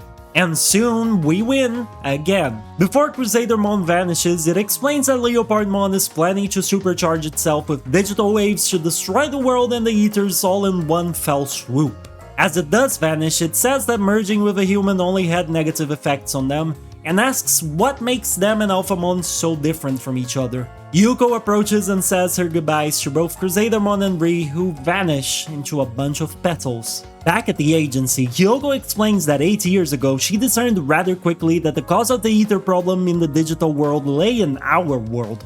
At the very same time, the real Kyoko Kuremi had been hired by Satoru Kamishiro to look into and expose illegal activity within his own company. He was contacted by a whistleblower who wanted to meet. She agreed and went alone into Eden to meet the informant, Ri. However, this was a trap. The cyberspace they were both in was attacked by Ethers and both of them contracted Eden Syndrome. Apparently, it was a trap by none other than that snake Suedo. Alphamon thinks that he did it out of respect for Satoru Kamishiro, trying to protect him from Ri, who was about to hand Kyoko fake evidence, and Kyoko was just caught in the crossfire. At the same time, Alphamon needed a host to recover energy after going through the dimensional wall. That's when it found Kyoko's body and proceeded to replace her missing mental data with the Digimon's own mental data, taking possession of her body in the real world. With that explanation out of the way, we get to work on our plans, stopping Leopardmon's plans. Since the Digimon is reusing the same device that was used to open the dimensional wall, our plan can also be similar to the one we employed to disrupt the opening of the wall. The key difference is that instead of causing a blackout, we're gonna hack into the Eden connection spots to change the flow of digital waves that is within the digital lines, making them absorb energy from a central point instead of charging this central point. If we accomplish this, when Leopardmon connects to the central point to collect energy, it will instead sap his energy. Kyoko assigns this role to Nokia as she has the rebels under her command. While their team does that, we will hit Leopardmon alongside Alphamon and Yuko. His base has already been located, the Tokyo Metropolitan Office. And so, it's time to win this crap. Midway through this pretty damn big and annoying dungeon, we come across Dynasmon. Alphamon tries to resolve things amicably, but he refuses, saying that a test of strength will decide which path is righteous. Despite killing 2 members of my team in this very first turn, we still emerge victorious in this fight. After we win, Dynasmon vanishes happily, saying that he's proud that until the very end he never strayed from his righteous path. He was a dick, but at least he was a dick that fought for what he believed in. I respect that. Rest in peace. With him out of the way, the path is clear for us to reach the top of the building, where Arata and Leopardmon both await. The Digimon seems to be in some sort of stasis, just sitting there charging up, blissfully unaware that an Ether-human hybrid sits right in front of him. But as we get there, Arata makes it clear that his business is actually with us, not with the Digimon. Arata talks about how 8 years ago he said he would protect us, but in reality he was just afraid of the Ether. He confesses that protecting Yugo was his job, and it was one that he was finally ready to do. That's why he's been eating non-stop. We then get a cutscene of, well, I'll let you watch it.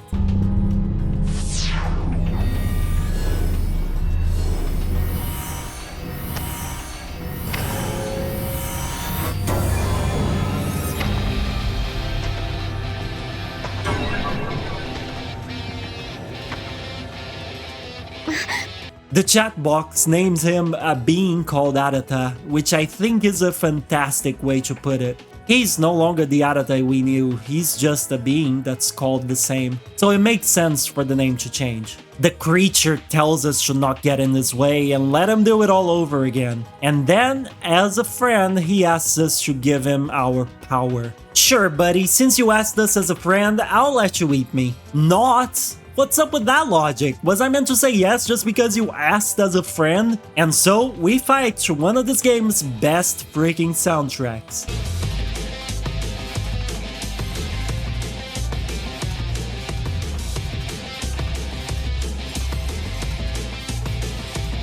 This fight is, well, it's tricky, especially on hard mode. I'll talk more about it later, but for a preview, Eater Adam, which is the creature's name, has a move that damages your entire field by a ton and heals him. Fun, isn't it? After totally not struggling, we beat Arata and Connect jump into him in order to save him from Eater corruption. Arata asks why we are there and if we came to look at his pathetic self. He says that we are simply amazing, never hesitating to do the right thing, while he's always worried about how it's gonna look. He says he kept telling himself Yugo would be fine because they were in the digital world when the attack happened, but deep down, he knew better than anyone that it wasn't the case. He blames Suedo for making us all forget, but then quickly calls himself a disgrace for doing so as the fault lay within him. He's the one who chose to run. He says he doesn't need our pity or our sermon because he's just a kid who couldn't face up to Suedo's genius. That he's pathetic and that he couldn't possibly face us all after what he's done.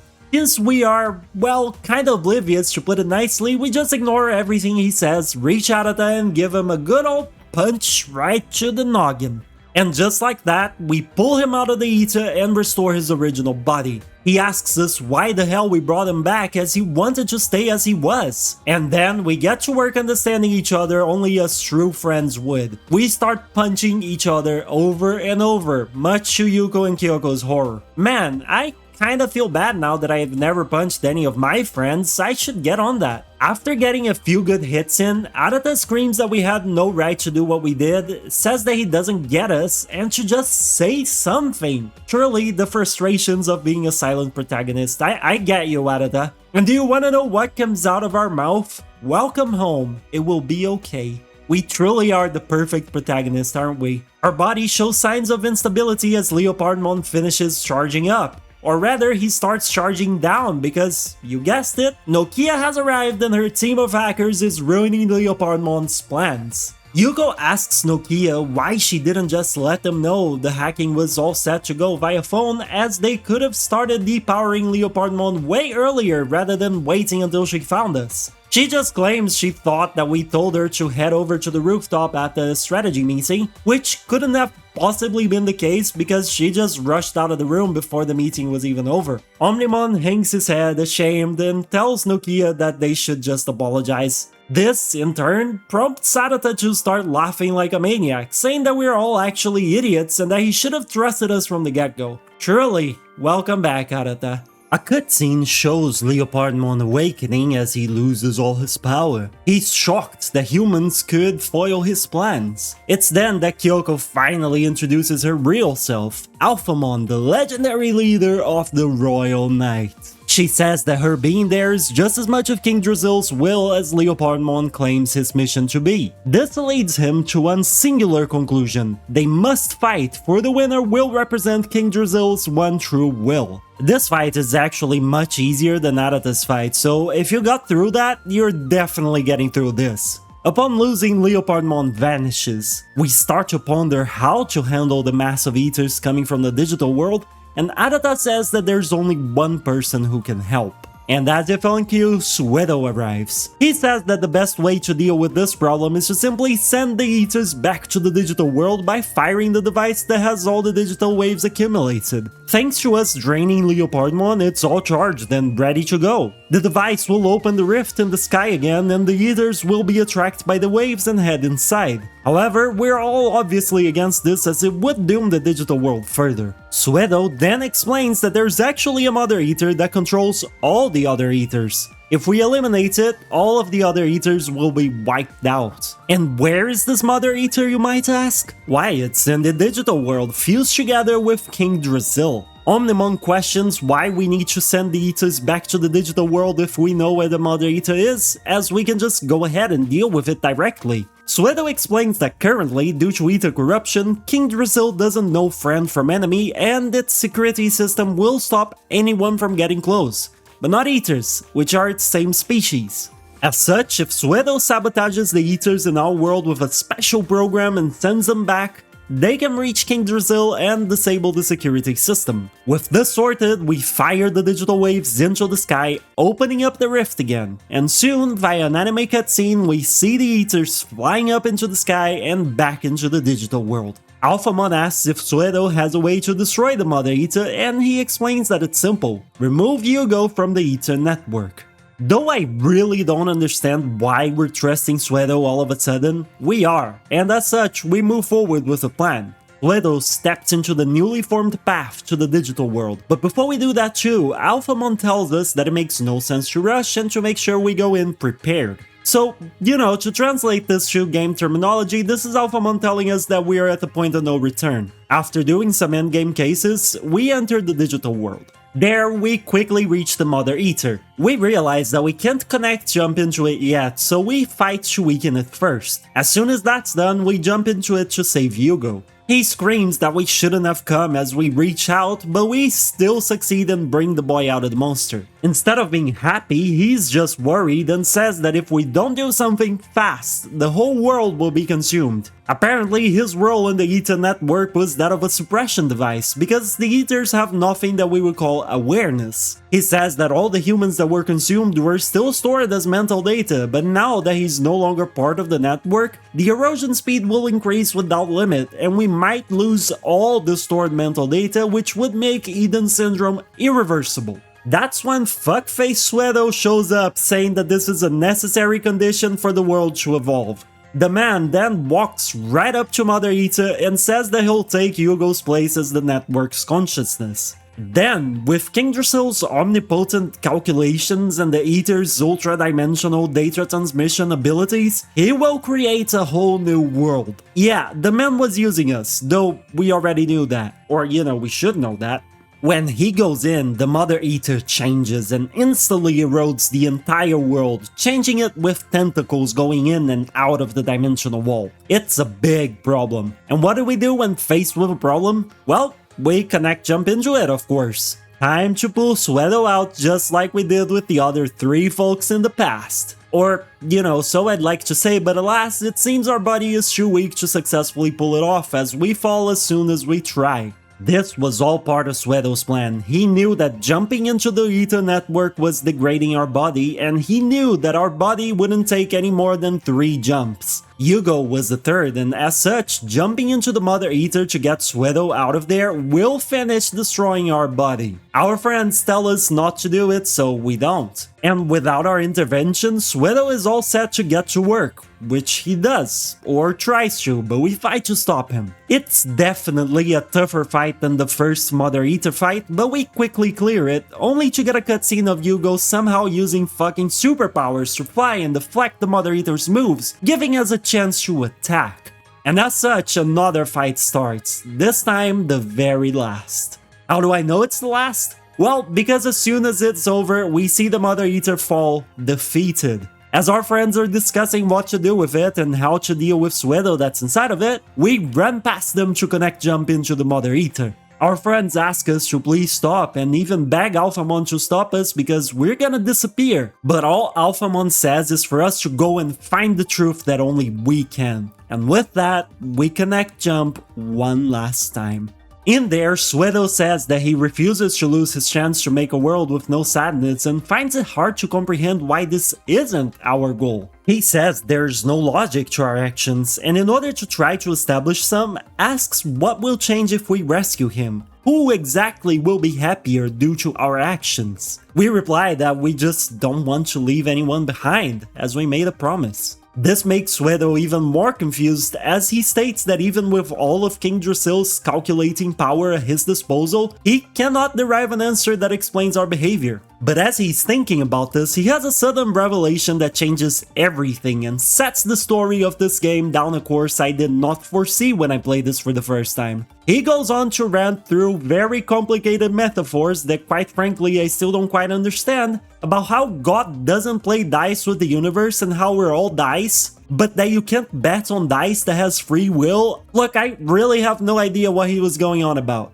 But basically, he says that he has a new theory and that we're gonna prove it once we die and are born again through the natural course of things. But in order for him to test the theory, he and the current eaters must all cease to exist, as their mere existence would be enough to interfere with the natural order of things. Look, I really wish I could tell you more here, but Suedo really made absolutely no sense to me. So basically, we beat the scientist by not beating him. He just decided to erase his own existence and reset everything to how it should be. We walk out of the Mother Eater and fall to our knees, but despite that, we actually surprisingly seem to be fine. Suedo is gone and the Mother Eater starts shining. Omnimon says it's King Drasil's will. Its functions have returned to normal and it's currently working on restoring the digital world. In a flash of light, we reach the very first place we stepped into this world. Except now, the jungle is restored to its former glory. Up in the sky, we see gorgeous blue lights flying everywhere. Alphamon says that it's the mental data that was stuck within the Eden network. King Drasil is actually sending it back to our world, which should cure Eden Syndrome. As we talk, a mote of blue light arrives and jumps from person to person, stopping in front of Nokia. Alphamon explains that this is what Eaters are supposed to be, just harmless things that scan data and send information to a higher dimension. After an info dump, Alphamon says that it's time for us to go and says farewell, finally concluding that the case is closed as we are lifted in a bubble back to our world. We're shown traveling through the interdimensional space and past all the Digimon that were in our world on the way, including the Royal Knights. We also see Hugo vanish, going back to his physical body, as remember, he was just a cybernetic existence here. Our friends extend their hands to us, saying that we are finally going back home. But as we reach out, we vanish into a burst of light, dissipating shortly afterwards. The remaining 3 of our friends all arrive back in Japan, but only our Digivice makes it there. We're gone. And just like that, a time skip of 1 week happens. We get an epilogue narrated by Nokia, who says that there were changes in this world that made it a completely new Tokyo to them. For example, Yuko and Yugo's father, Satoru, is now alive again. Rikishibe is also back to the world of living and she's deeply in love with Satoru. The siblings might even be able to get a new mom soon. Eden Syndrome was said to be a terrorist attack that happened 8 years ago until all the victims just suddenly woke up, though nobody knows why. Digimon Capture has ceased to exist, though there is an app on the Digivice called Digital Monster, and Agumon and Gabumon even appear there, much to Nokia's confusion. As for Suedo, it's just like he was never born altogether. While Kyoko is not around, traces of her are, like her detective agency, which makes Nokia wonder if she's still around and just away. We then see all the friends in the hospital where it's revealed Nokia was narrating all of this to us, as we were still in a coma. The only Eden Syndrome patient that never woke up. Nokia resolves to search Eden for us. Who knows, maybe we're there as a ghost, much like Yugo. Arata goes after her, and as he does, the screen pans over to us where our Digivice glows faintly. We see a scene of the place where we vanished. Alphamon is there saying that it looks like we've finally woken up, and that it's been trying to talk to us since they found us. Alphamon explains that our half-cyber body just collapsed after the last connection jump, and the data that comprised us just dispersed. In other words, we're just the husk of our former self. We then look around and see that we're surrounded by the team that helped us all along. Alphamon says that, as we were half digital, these Digimon have parts of us within them. They are basically our memories. As such, if we collect the parts of us that lie within each Digimon, including Alphamon, we may just be able to put ourselves back together. Alphamon then says its final goodbye, and the credits play as our body gets put back together in the background. After the credits are done, we see a screen that shows installation complete, followed by a cutscene of us sitting by a stairway drinking coffee with what seems to be mayo. Our way of honoring Alphamon perhaps, as it used to offer us some very weird blends of coffee. Jimmycan runs past us being chased by someone. And as we look at who's chasing him, we meet Kyoko, who introduces herself to us. She doesn't remember us, but asks if we've met because somehow we seem familiar. And she's also quite curious about our peculiar choice for drinks. For some reason that I don't think Kyoko quite understands, but we do, she mentions that she has a detective agency and that she's looking for an assistant. The game then finally ends as we smile, knowing we will once again be working for Kyoko. Wow, that was an incredibly long story and my throat is killing me, but that's just how life goes, innit? Whether or not you've watched the recap, tell me, what are your thoughts on Cyber Sleuth's storyline? Do you like it? I've found quite a few people that find the story underwhelming or one of the weak parts of the game, and I honestly don't understand why. Like, don't get me wrong, the story is not amazing, nor will it change your life, nor is it like among the top echelon of JRPGs or something, but especially for the standards that the previous Digimon story games established, I found Cyber Sleuth to be above average, to say the least. I may be biased though because I really like stories that mix a digital with a real environment, so, you know, I'm just hoping for more opinions. One of the issues that people point out is that the story only really picks up pace in chapter 10 onwards. You know, the chapter where the Under-Zero invasion goes wrong and starts the whole chain of events that culminates in the digitized Tokyo. And I sorta agree, I guess. The story definitely got a lot more intriguing to me once that happened because it not only upped the stakes and brought to light a lot of badass Digimon, but it also gave the game a wonderful opportunity to explore how humans and Digimon would coexist.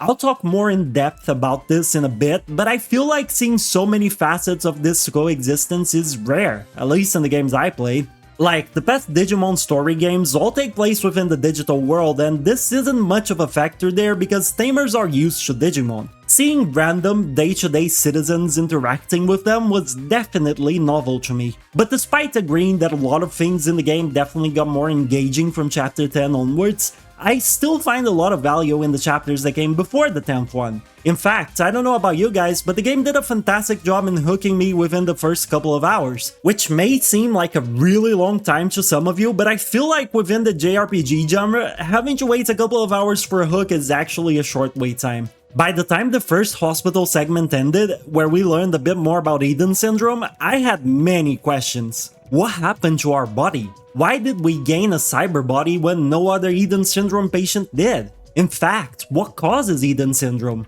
Will we find a cure? Just what is the creature that ate us back in Eden? It certainly didn't look like a Digimon. These were just a few of the questions that I still remember going through my mind when I originally played the game, and trying to find their answers was absolutely enough motivation for me to keep playing. Though I will say the main motivation was the gameplay, which I will also talk about in a bit. I will say that I feel as though sometimes the story gave us very convoluted explanations, but that might just be me being dumb, but I don't know. Like, for example, at the end of the game when Suedo decides to erase himself and the Eaters to prove his new theory, I still don't understand what the hell that man was talking about. The name of the theory was Theory Proving the Existence of a God Who Creates Dice Tossed by a God of Dice. Like, seriously? Worst part is, the localization for this game is so bad at times that I genuinely can't tell if this name is this convoluted even in Japanese or if it's just a localization fumble. I mean, I get it. One can infer from the name that Suedo just wants to prove that there are multiple levels of godhood per se, and that while we are the dice that were thrown by a god from a higher dimension, someone else at a potentially even higher dimension is creating the tools that the first god uses to play with the board, or something.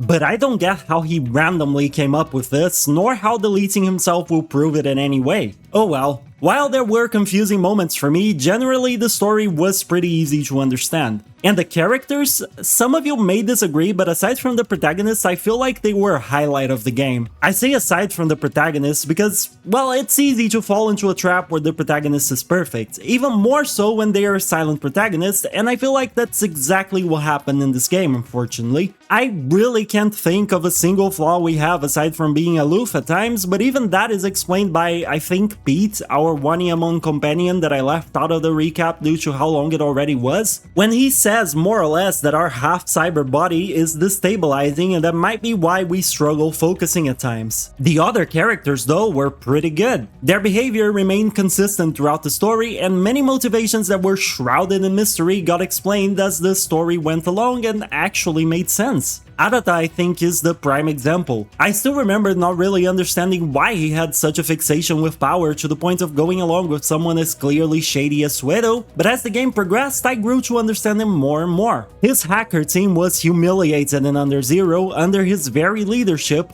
with some people getting traumatized from this event. If he's the leader under which all this happened, it makes sense he feels responsible, and it isn't a leap in logic to assume that if he had more power, he would have been able to better protect his teammates. Then, revisiting Under Zero, he was powerless to stop eaters from consuming the mental data of his beloved friends, a fact which was repeated when we went to the Shinjuku Underground Labyrinth with him for the second time. And then, of course, there's what happened with Yugo, which perhaps subconsciously guided Arata's desire for power from the very start. He was the one that urged all children to escape the digital world, leaving Yugo to be devoured. Look, realistically, there's not much 4 children could do against a thing like Anita, and they all agree to run, but I'm pretty sure neither of these facts really help alleviate the guilt. There's a thought experiment that I'm pretty sure most of you heard about called the trolley problem. While there are many versions of it, perhaps the most well-known poses the following question. You have 5 people tied down to a train track with a train approaching. If nothing is done, all 5 will die.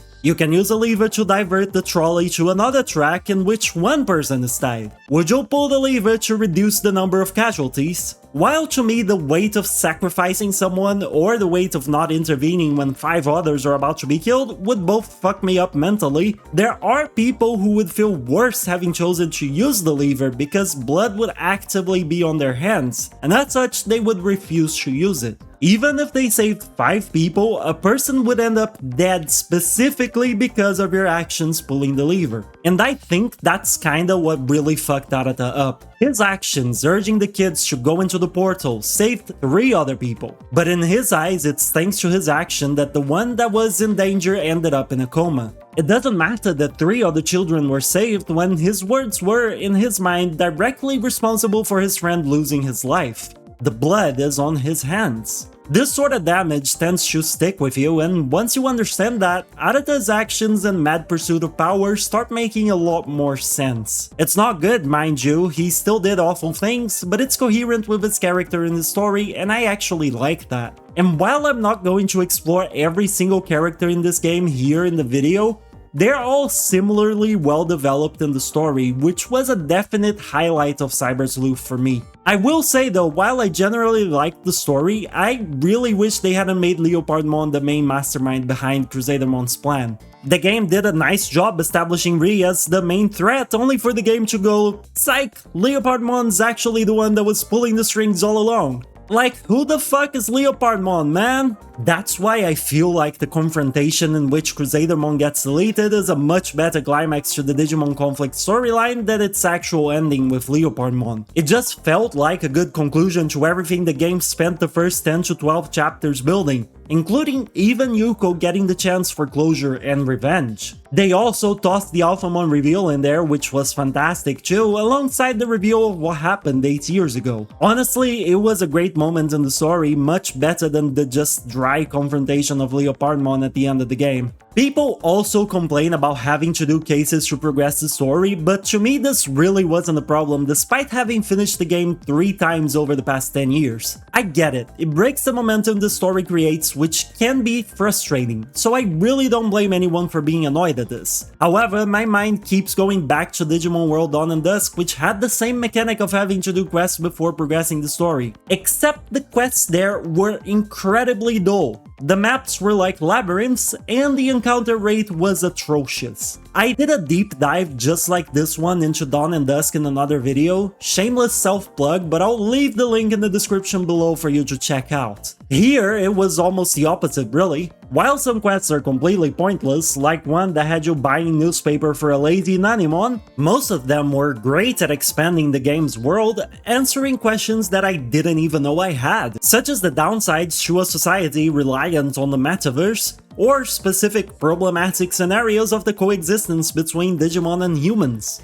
These side quests made me understand the world I was inserted in better, and I appreciated them for it. I'm curious what you all think though. Did you feel being forced to do quests was a good thing? Or would you rather just have been able to play the game in its entirety with no interruptions? And since we're talking about progressing through the game, this feels like a great moment for me to talk about what the game actually is. Funny that I'm only doing that like 2 hours or so into the video. Whoopsie. Digimon Story Cyber Sleuth is a JRPG with turn-based combat where you pit 3 of your enslaved creature- I mean 3 partner Digimon against up to 3 enemies at the same time. The battle system is simple but effective.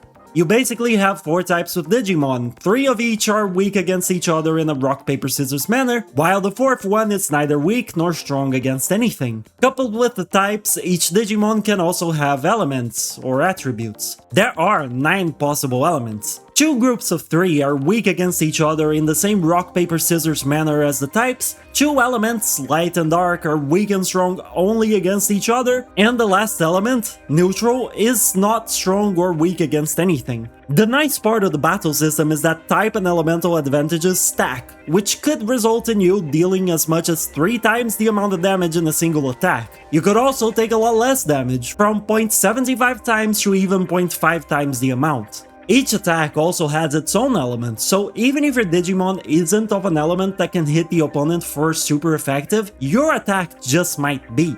Battles aside, the game works the same as you would normally see from any generic 3D JRPG. You walk around, you find random battles every once in a while, you heal your team with items, you find hidden items and chests on optional paths inside dungeons, you fight bosses every once in a while, you get the gist.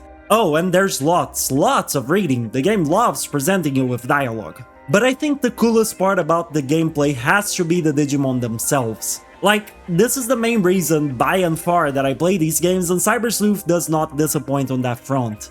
In the complete edition of the game, there are almost 350 Digimon to collect, both in this game and Hacker's Memory. If you do not own the complete edition, you're stuck with like 240 Digimon, but that's still a very respectable number. And even better, every single one of them has its own unique move, plus a pool of generic moves that you can complement your unique one with. The core gameplay loop of leveling up a Digimon and digivolving it to see what you're gonna get, as you can't really see what the Digimon you're about to evolve into is unless you found it in the game before, is fantastic.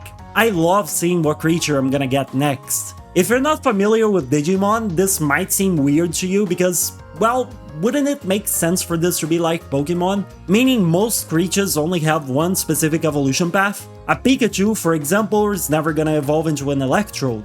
If that's what you think Digimon is, I don't blame you, but that's the magic in Digimon.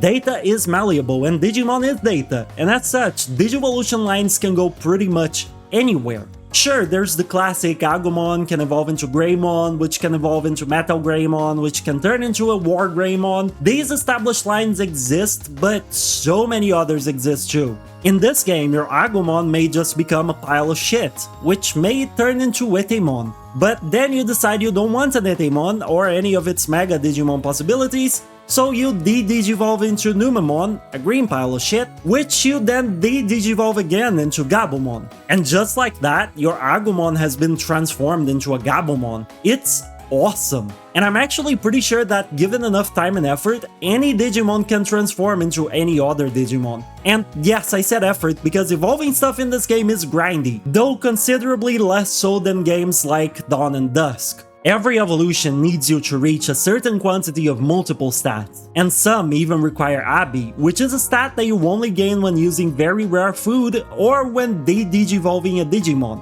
Which means that, yeah, de-digivolving and re-digivolving is a vital part of the gameplay. That's also why the game allows you to have 11 Digimon on your team, so you always have strong stuff to rotate into while you retrain the stuff you just de-digivolved, as unfortunately, evolving or devolving both reset your Digimon's level to 1. Or, you know, that's at least how I use the 11 spots anyway. I also want to take a moment here to talk about difficulty, as I feel this is something the game could have gotten better. For the purposes of this video, I played on normal mode, which I think is how most people tend to play games. I don't know though if it's because I have a lot of practice with the franchise or what, but the game was incredibly easy on that difficulty. There were a couple of fights in which I wiped, but those were rare and only at the very end of the game in the optional challenge cases. Those aside, the game was a cakewalk. The first 2 times I played through Cyber Sleuth though were extremely different, and that's because I played on hard mode. Let me tell you, hard mode does not play around. While you might still find most fights easy, there are bosses that will absolutely wreck your life. Going back to Ether Adam, the fight on screen right now, it simply hit-killed all my team, healing him for a metric fuck ton of damage. You may think that's no big deal, but let me either inform you or remind you if you already played these games. Ether-type enemies are extremely resistant to damage. If you don't have attacks on your team that pierce defense or int, you're just stuck dealing the damage a baby would give you by throwing peanuts at your feet. So yeah, when you're dealing with that, having the enemy heal all your hard work in one go is demoralizing. But anyway, long story short, if you want to be challenged at all, play the game on hard mode. Worst case scenario, you can just downgrade the difficulty if you get stuck. So yeah, there's more I could talk about regarding the gameplay, like the Digifarm, how you recruit Digimon, and other aspects of the game, but I'll let you discover those yourself as you play the game if you haven't already. My purpose with this video isn't to make a complete review of every game element after all, but rather just some, and to offer a retrospective and a discussion on key aspects that I find really fascinating in Cyber Sleuth. And now that I've told you the basics of the gameplay, I can finally head back into the topic I started right at the beginning of the video: how Digimon Story Cyber Sleuth changed the franchise. Back in the intro of this video, I only talked about factors outside of the game itself, but I never talked about how Cyber Sleuth evolved the gameplay formula of the Digimon Story subset of games. That's what I want to take the time to do right now. And let me start by saying the most obvious one.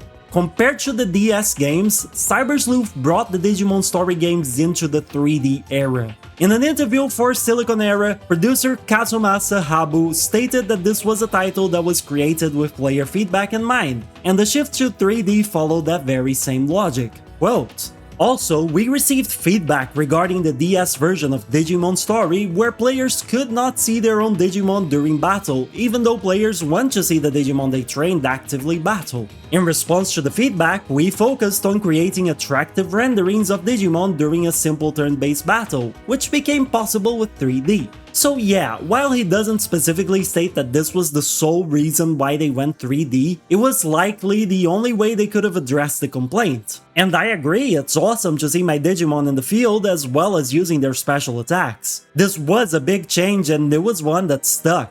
At the time of writing, both Digimon Story games that we got after Cyber Sleuth, those being Hacker's Memory and Time Stranger, kept and built upon the 3D foundation that was established in Cyber Sleuth. But while that was the biggest change, there were lots of ways in which Cyber Sleuth improved upon its predecessors and established a solid foundation for the games that came after. I already mentioned that the side quests here are much better than in previous story games, and I also mentioned that the story itself is more mature, but there is so much more. Map design in Cyber Sleuth was much better than in the DS titles. There, you basically walked through multiple long corridors, which resulted in a frustrating experience that had every map become a labyrinth with many dead ends that you could get truly lost in. Here, maps are more open, and while you unfortunately still can't open a map screen, you actually have a mini-map and can see more of what's around you as you walk. The encounter rate is also no longer incredibly high, thankfully. The only downside to the map design here is that the game is set in the real world. Conceptually, I love that, but in practice it also made it so the maps had a lot less variety. Everything is so blue.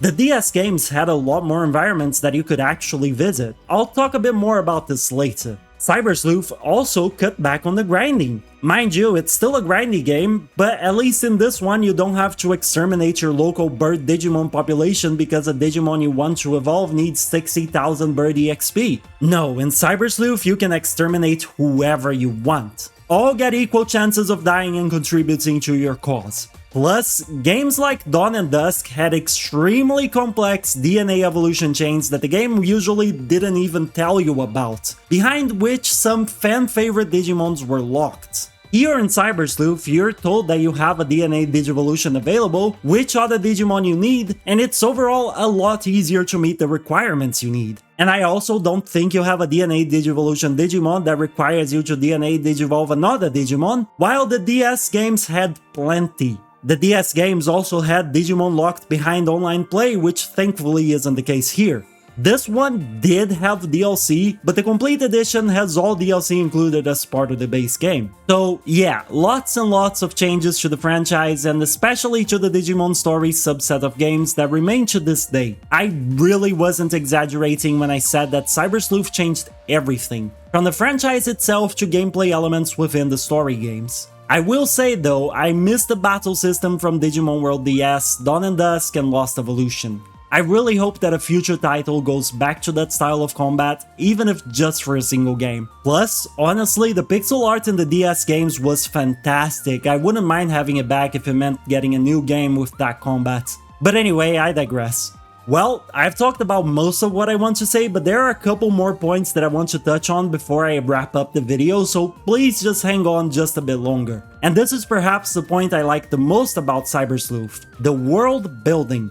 The developers did a fantastic job exploring the concepts they introduced in the game, such as the pros and cons of a metaverse, or what sort of problems and solutions can be found when Digimon are introduced into the human world. These topics were explored not just via NPC interactions, but also via the cases you had to get to progress in the story. And I wanna bring what I learned here in order to hopefully inspire you all to leave your comments with your thoughts on the subjects, as they are honestly fascinating to me. At the start of the game, we get a cutscene of us logging into Eden, this game's metaverse. The cutscene explains the game's setting, saying that Eden provides several revolutionary services in a new generation of digital content. Everything from corporate transactions to political administration can be done within the metaverse. Not only that, but in order to log in, the headset you use basically transports your mental data into the metaverse. This all sounds wonderful on paper, but it really got me wondering, what happens if someone hacks into an executive's account and closes a deal on their behalf, given that corporate transactions happen in Eden? Or hell, if someone hacks your mental data and just takes control of your body? Then I realized that some of that is already possible in our world. Data leaks happen often, with hackers gaining access to confidential documents that are kept hidden in websites and computers. Security measures exist precisely to mitigate occurrences such as these. However, Eden adds one extra piece into the puzzle because it's not just online, no, it's an actual virtual reality. You're there, in person, with your mind transported from your physical to your digital body.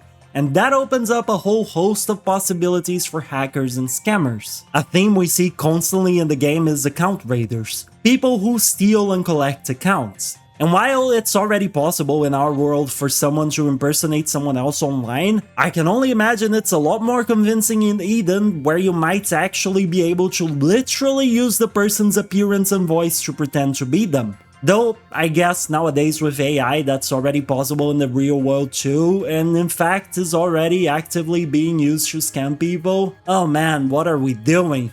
But still, recognizing these issues, Eden has security measures in place to try to deal with them. Some NPCs in Eden entrance talk about said security measures. One example is the existence of pavilions, which are areas within Eden in which companies can safely and securely do business, and these areas aren't open to the public. Another example is that your avatar has to look like the real you in order to stop people from being able to easily impersonate others. But still, at the end of the day, these measures I mentioned are obstacles, and as we see throughout the game, if a hacker is skilled enough, they can get through these obstacles quite easily. One quest that really showcases how even the strongest security measures can fall is one called Nightmare Eater. In it, a member of the Occult Club, which is a club that frequently shows up in side quests in the game, tells us that her Digivice is writing down messages that reflect her inner thoughts. The problem is, she wasn't the one who actually wrote them, which leaves her thinking something supernatural is going on. After all, how could this be the work of a hacker if what's being written is basically inner thoughts that she never shared with anyone? Well, after getting through the quest, we find out that indeed it was a hacker behind it. A genius hacker that managed to find a way to hack into her mental data and pretty much just stole her memories from there. And look, while the game doesn't outright state that, I'm pretty sure a person's mental data is one of the most secure things in the entire metaverse. After all, can you imagine the bad PR that would come for Kamishiro if the world found out that people were having their memories stolen? And if someone can break through protection to read memories, what's to say they can't also overwrite them? which would mean you would log into Eden, spend some time there, and upon logging out you'd have memories of an entirely different life. Or the hacker could even just change one small aspect.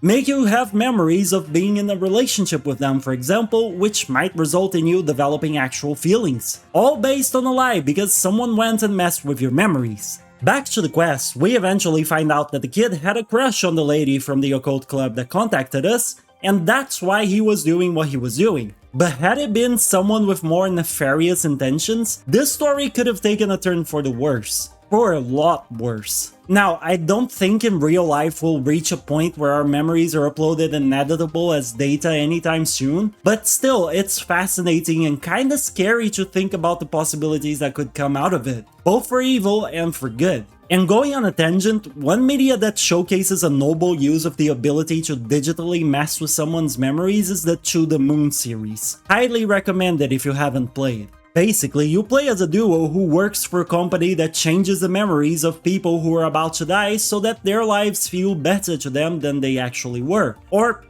so that big regrets are erased, it depends on their request. And yes, it's an emotional gut punch of a series, check it out if you haven't already. Needless to say, I find this whole concept of hacking into someone's life and memories to be fascinating in a morbid kind of way, so if any of you have any other works like this to recommend to me, please drop the names down in the comments below. But while being able to impersonate and even steal the lives of people in the metaverse is a concern, another huge concern is what happens with the body that's left behind. After all, your consciousness might be online, but your physical body is still right where it was before. This can be used to one's advantage, like this lady who's logging in from a salon in Roppongi.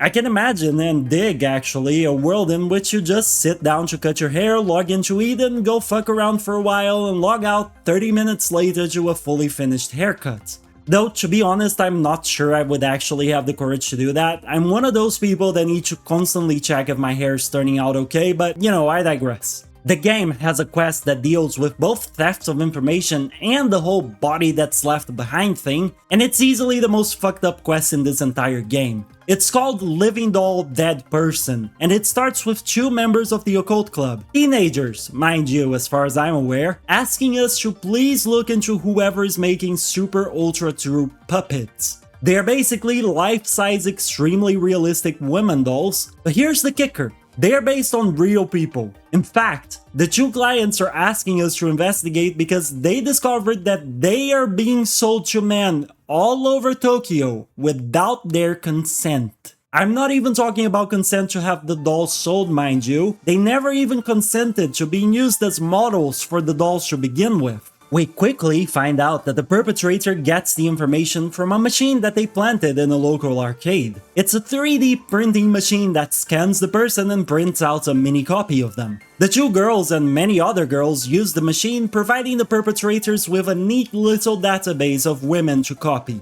It's absolutely disgusting, but it gets even worse. We actually meet a guy that works for the perpetrators, and before knowing that we're detectives, he tries to sell us a doll of Nokia. He says that they also have an initiative where they send real, living, breathing puppets that look just like your perfect woman to you. All you have to do is agree to not leave your room ever again, and you shouldn't need to, as the puppets would take care of you. Sounds like a terrible deal because we all love touching grass, right? Well, turns out some people actually hate touching grass, and some of these people take the deal with no hesitation. After busting the machine that collects information to make dolls, we find a clue that leads us to a private server within Eden. There, we find a guy surrounded by ladies, the so-called puppets from the quest. To make a long story short, he doesn't believe us when we tell him that he's in Eden. He thinks that he's in his room just chilling with the puppets that he got. Later, when we insist, he tries logging out but gets a message saying that he has nowhere to log out. You want to know the explanation to his lack of ability to log out? Well, Kyoko handily explains it to us. She speculates that people buy into the perfect girl scam and get lured into Eden somehow without realizing it. Since they agree to never leave their rooms, they don't try to log out, they just accept living with their puppets, not knowing they don't actually exist. This leaves a defenseless body in the real world. You would think Kyoko would say that this allows the perpetrators to rob the house or something, right? But no. She says that they potentially take the person and traffic them to other countries. So when the guy has nowhere to log out, it likely means that he was trafficked and potentially murdered so his organs can be harvested or something. Do you see now why I really like the side quests in this game? Not all of them are this good or expand the world in such a brilliant manner, but plenty of them add something to the game.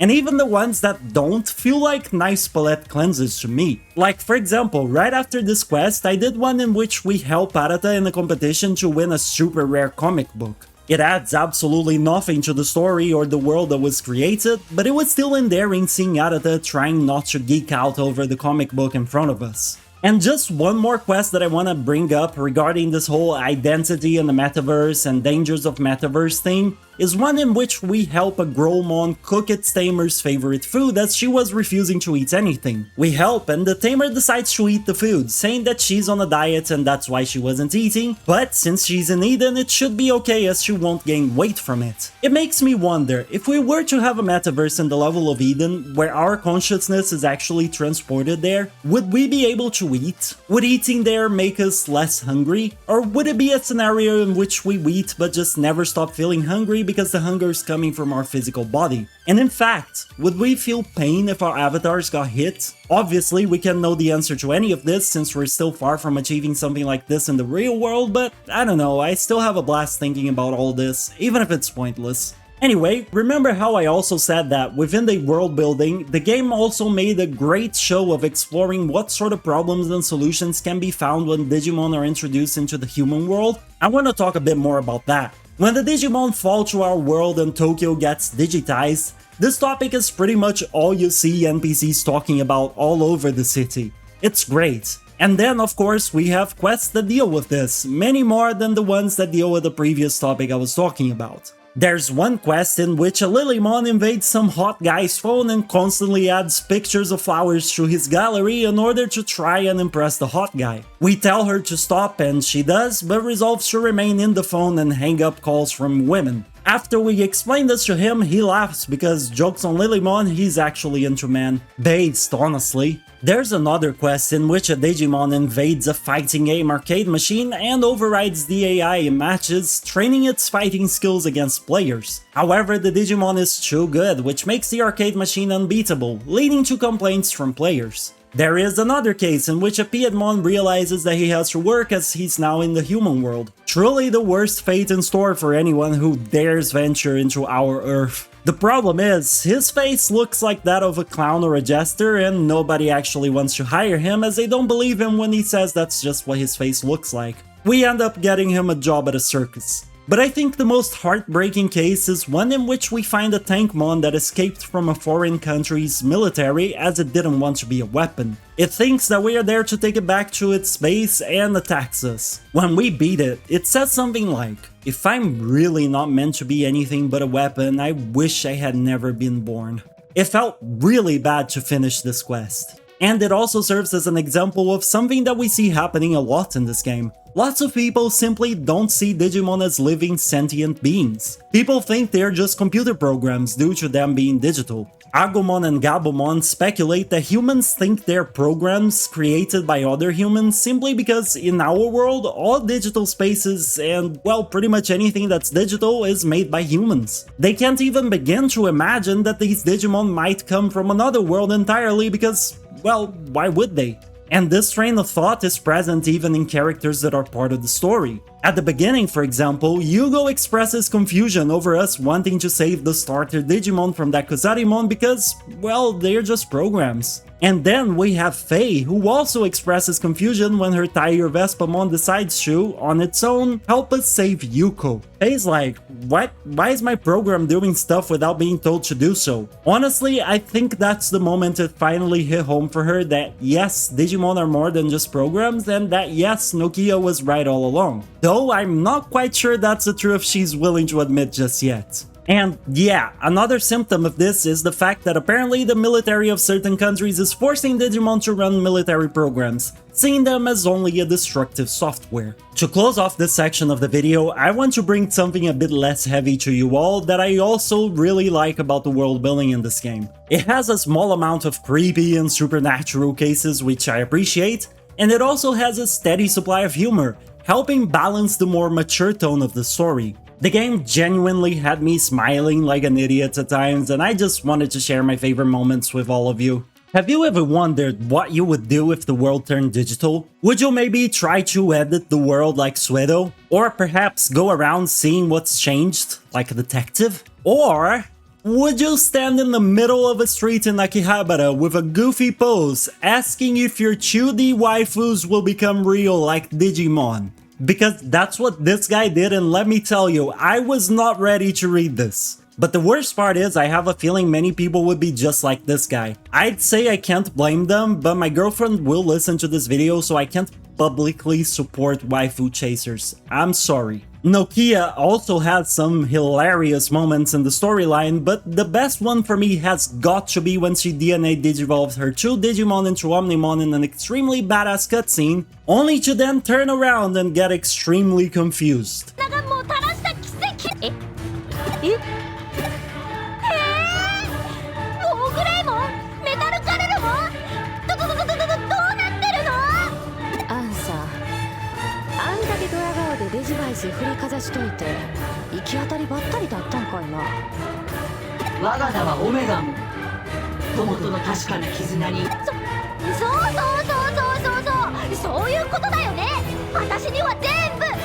Turns out she was just winging it and bluffing to Faye and had absolutely no idea those two could digivolve further. It was hilarious. It really brings to mind Arata's reaction at the end of the game when he realizes that he's just surrounded by idiots. Another common joke is Kyogo's coffee, which, while overdone and not always funny, got some giggles out of me a couple of times. They say a picture's worth 1,000 words or something, so instead of telling you through my script, I'll just let the scenes play out.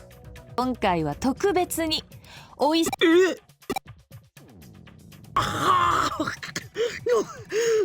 がちくしょうここまでなのか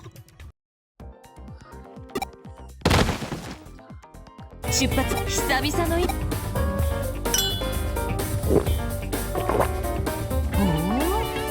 しばらく会わないさあ仕事の時間だ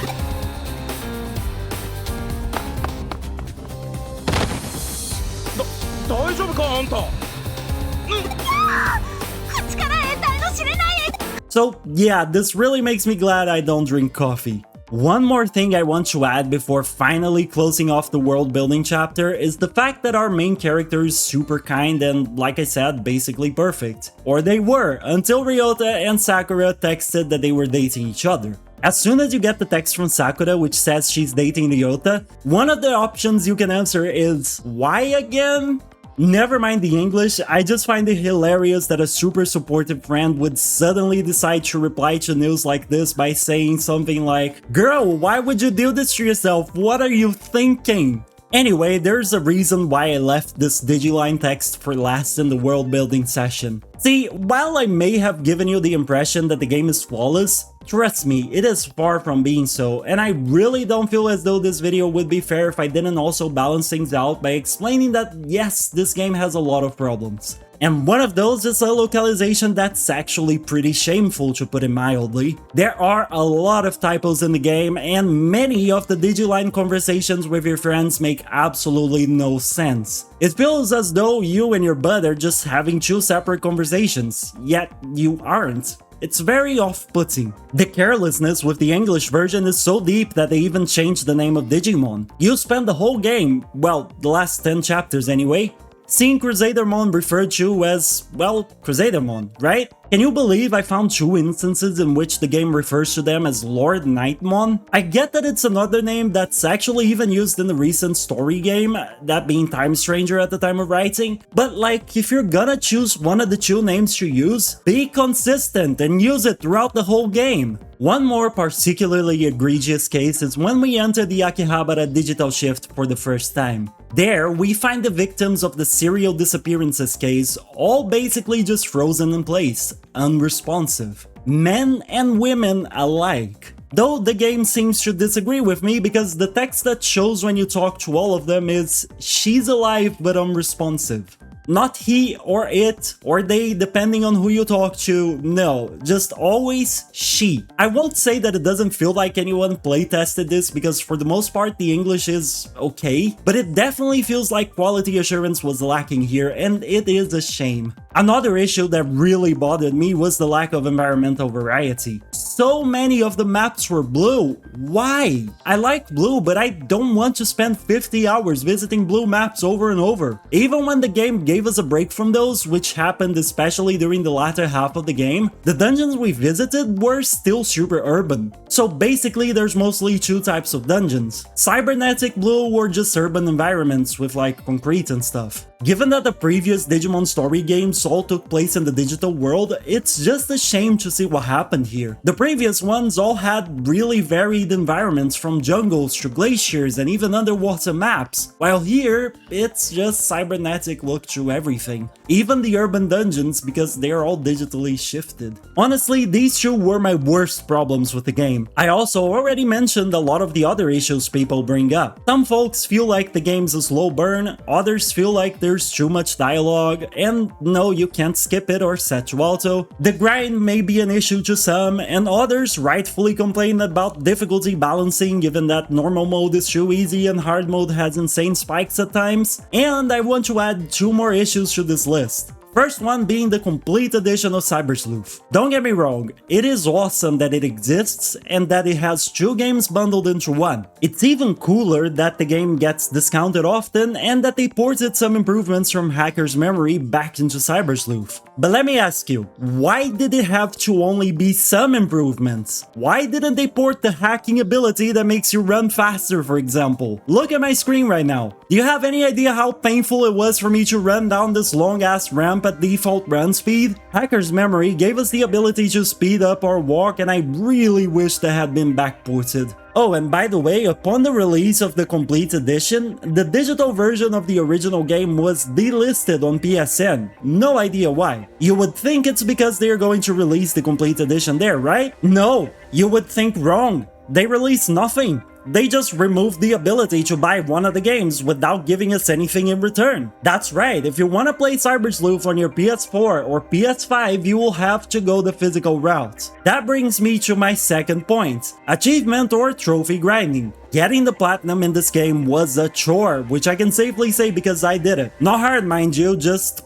a lot of grinding. To me, the main source of grinding were two. 1. You have to get all the Digimon in the game so that they can be registered into a field guide, completing it. This requires a lot of evolving and devolving your Digimon, so, you know, turn on a podcast and be ready to grind. 2. One thing I didn't mention yet is that this game has collectibles. 500 different Digimon medals that you can obtain and sell to a certain dude so you can increase his collection. And the way you get these is... well, let me just tell you this. By the time I beat the game for the video, I had obtained 100 or so medals. If I wanted to 100% the game, I would have needed to get 400 different medals. Because yes, getting all 500 different medals is a trophy. There are several ways in which you get the medals. Some of them you get from specific quests, others you get from Digimon, meaning you have to farm them, others you get from either DLC or special NPC that's missable called Victory Uchida, and like 300 of them you get from Gashapon machines. I wish I was joking, but I'm not. Prepare to do a lot of what I'm doing on screen right now. Oh, and just because there's also 2 medals that you can only get through farm quests, meaning that you have to tell your Digifarm to search for quests and luck out on getting the right ones. The complete edition process is a bit different, but overall you're gonna be doing many of the things I mentioned here. I don't know what exactly changed though, because I never did try going for 100% on complete edition only on PlayStation. So yeah, it's a grind. Personally though, I didn't mind it too much because I actually like grindy games. I know I'm in the minority though, which is why I mentioned this as a potential con. And after nearly 3 hours of video, potentially more, I actually have no idea at this point, that's it. That's all I got on this game. Look, if you somehow made it to the end of the video and you're still on the fence, I think you should give the game a shot. Both this and Hacker's Memory, which might even be better than this, honestly, with a quest that manages to be even more fucked up than the quests in this game. If you've managed to watch a humongous video like this on the game, I'm pretty sure that means you're interested enough to manage to play the game. And if you're coming from Time Stranger or any other future game and you're wondering whether or not this one's worth playing, yeah it is. Even if just to see how the current DNA of Digimon Story games started. Despite all of its flaws, it's one of my favorite Digimon games for a reason after all. But that aside, I would like to leave you with some questions. What did you think of the game? Was it enjoyable? What did you like about it? What didn't you like about it? And regarding this video, do you have any suggestions that you'd like to see me improve on? Or perhaps a topic that you would like to see me cover? Let me know. And if you want more Digimon content, check out the description down below. I have a whole playlist with them. I already made videos on Digimon World DS, Dusk, and Lost Evolution, and I don't plan on stopping at Cyber Sleuth. Thank you all so much for watching, and I'll catch you hopefully in the next video. Bye bye!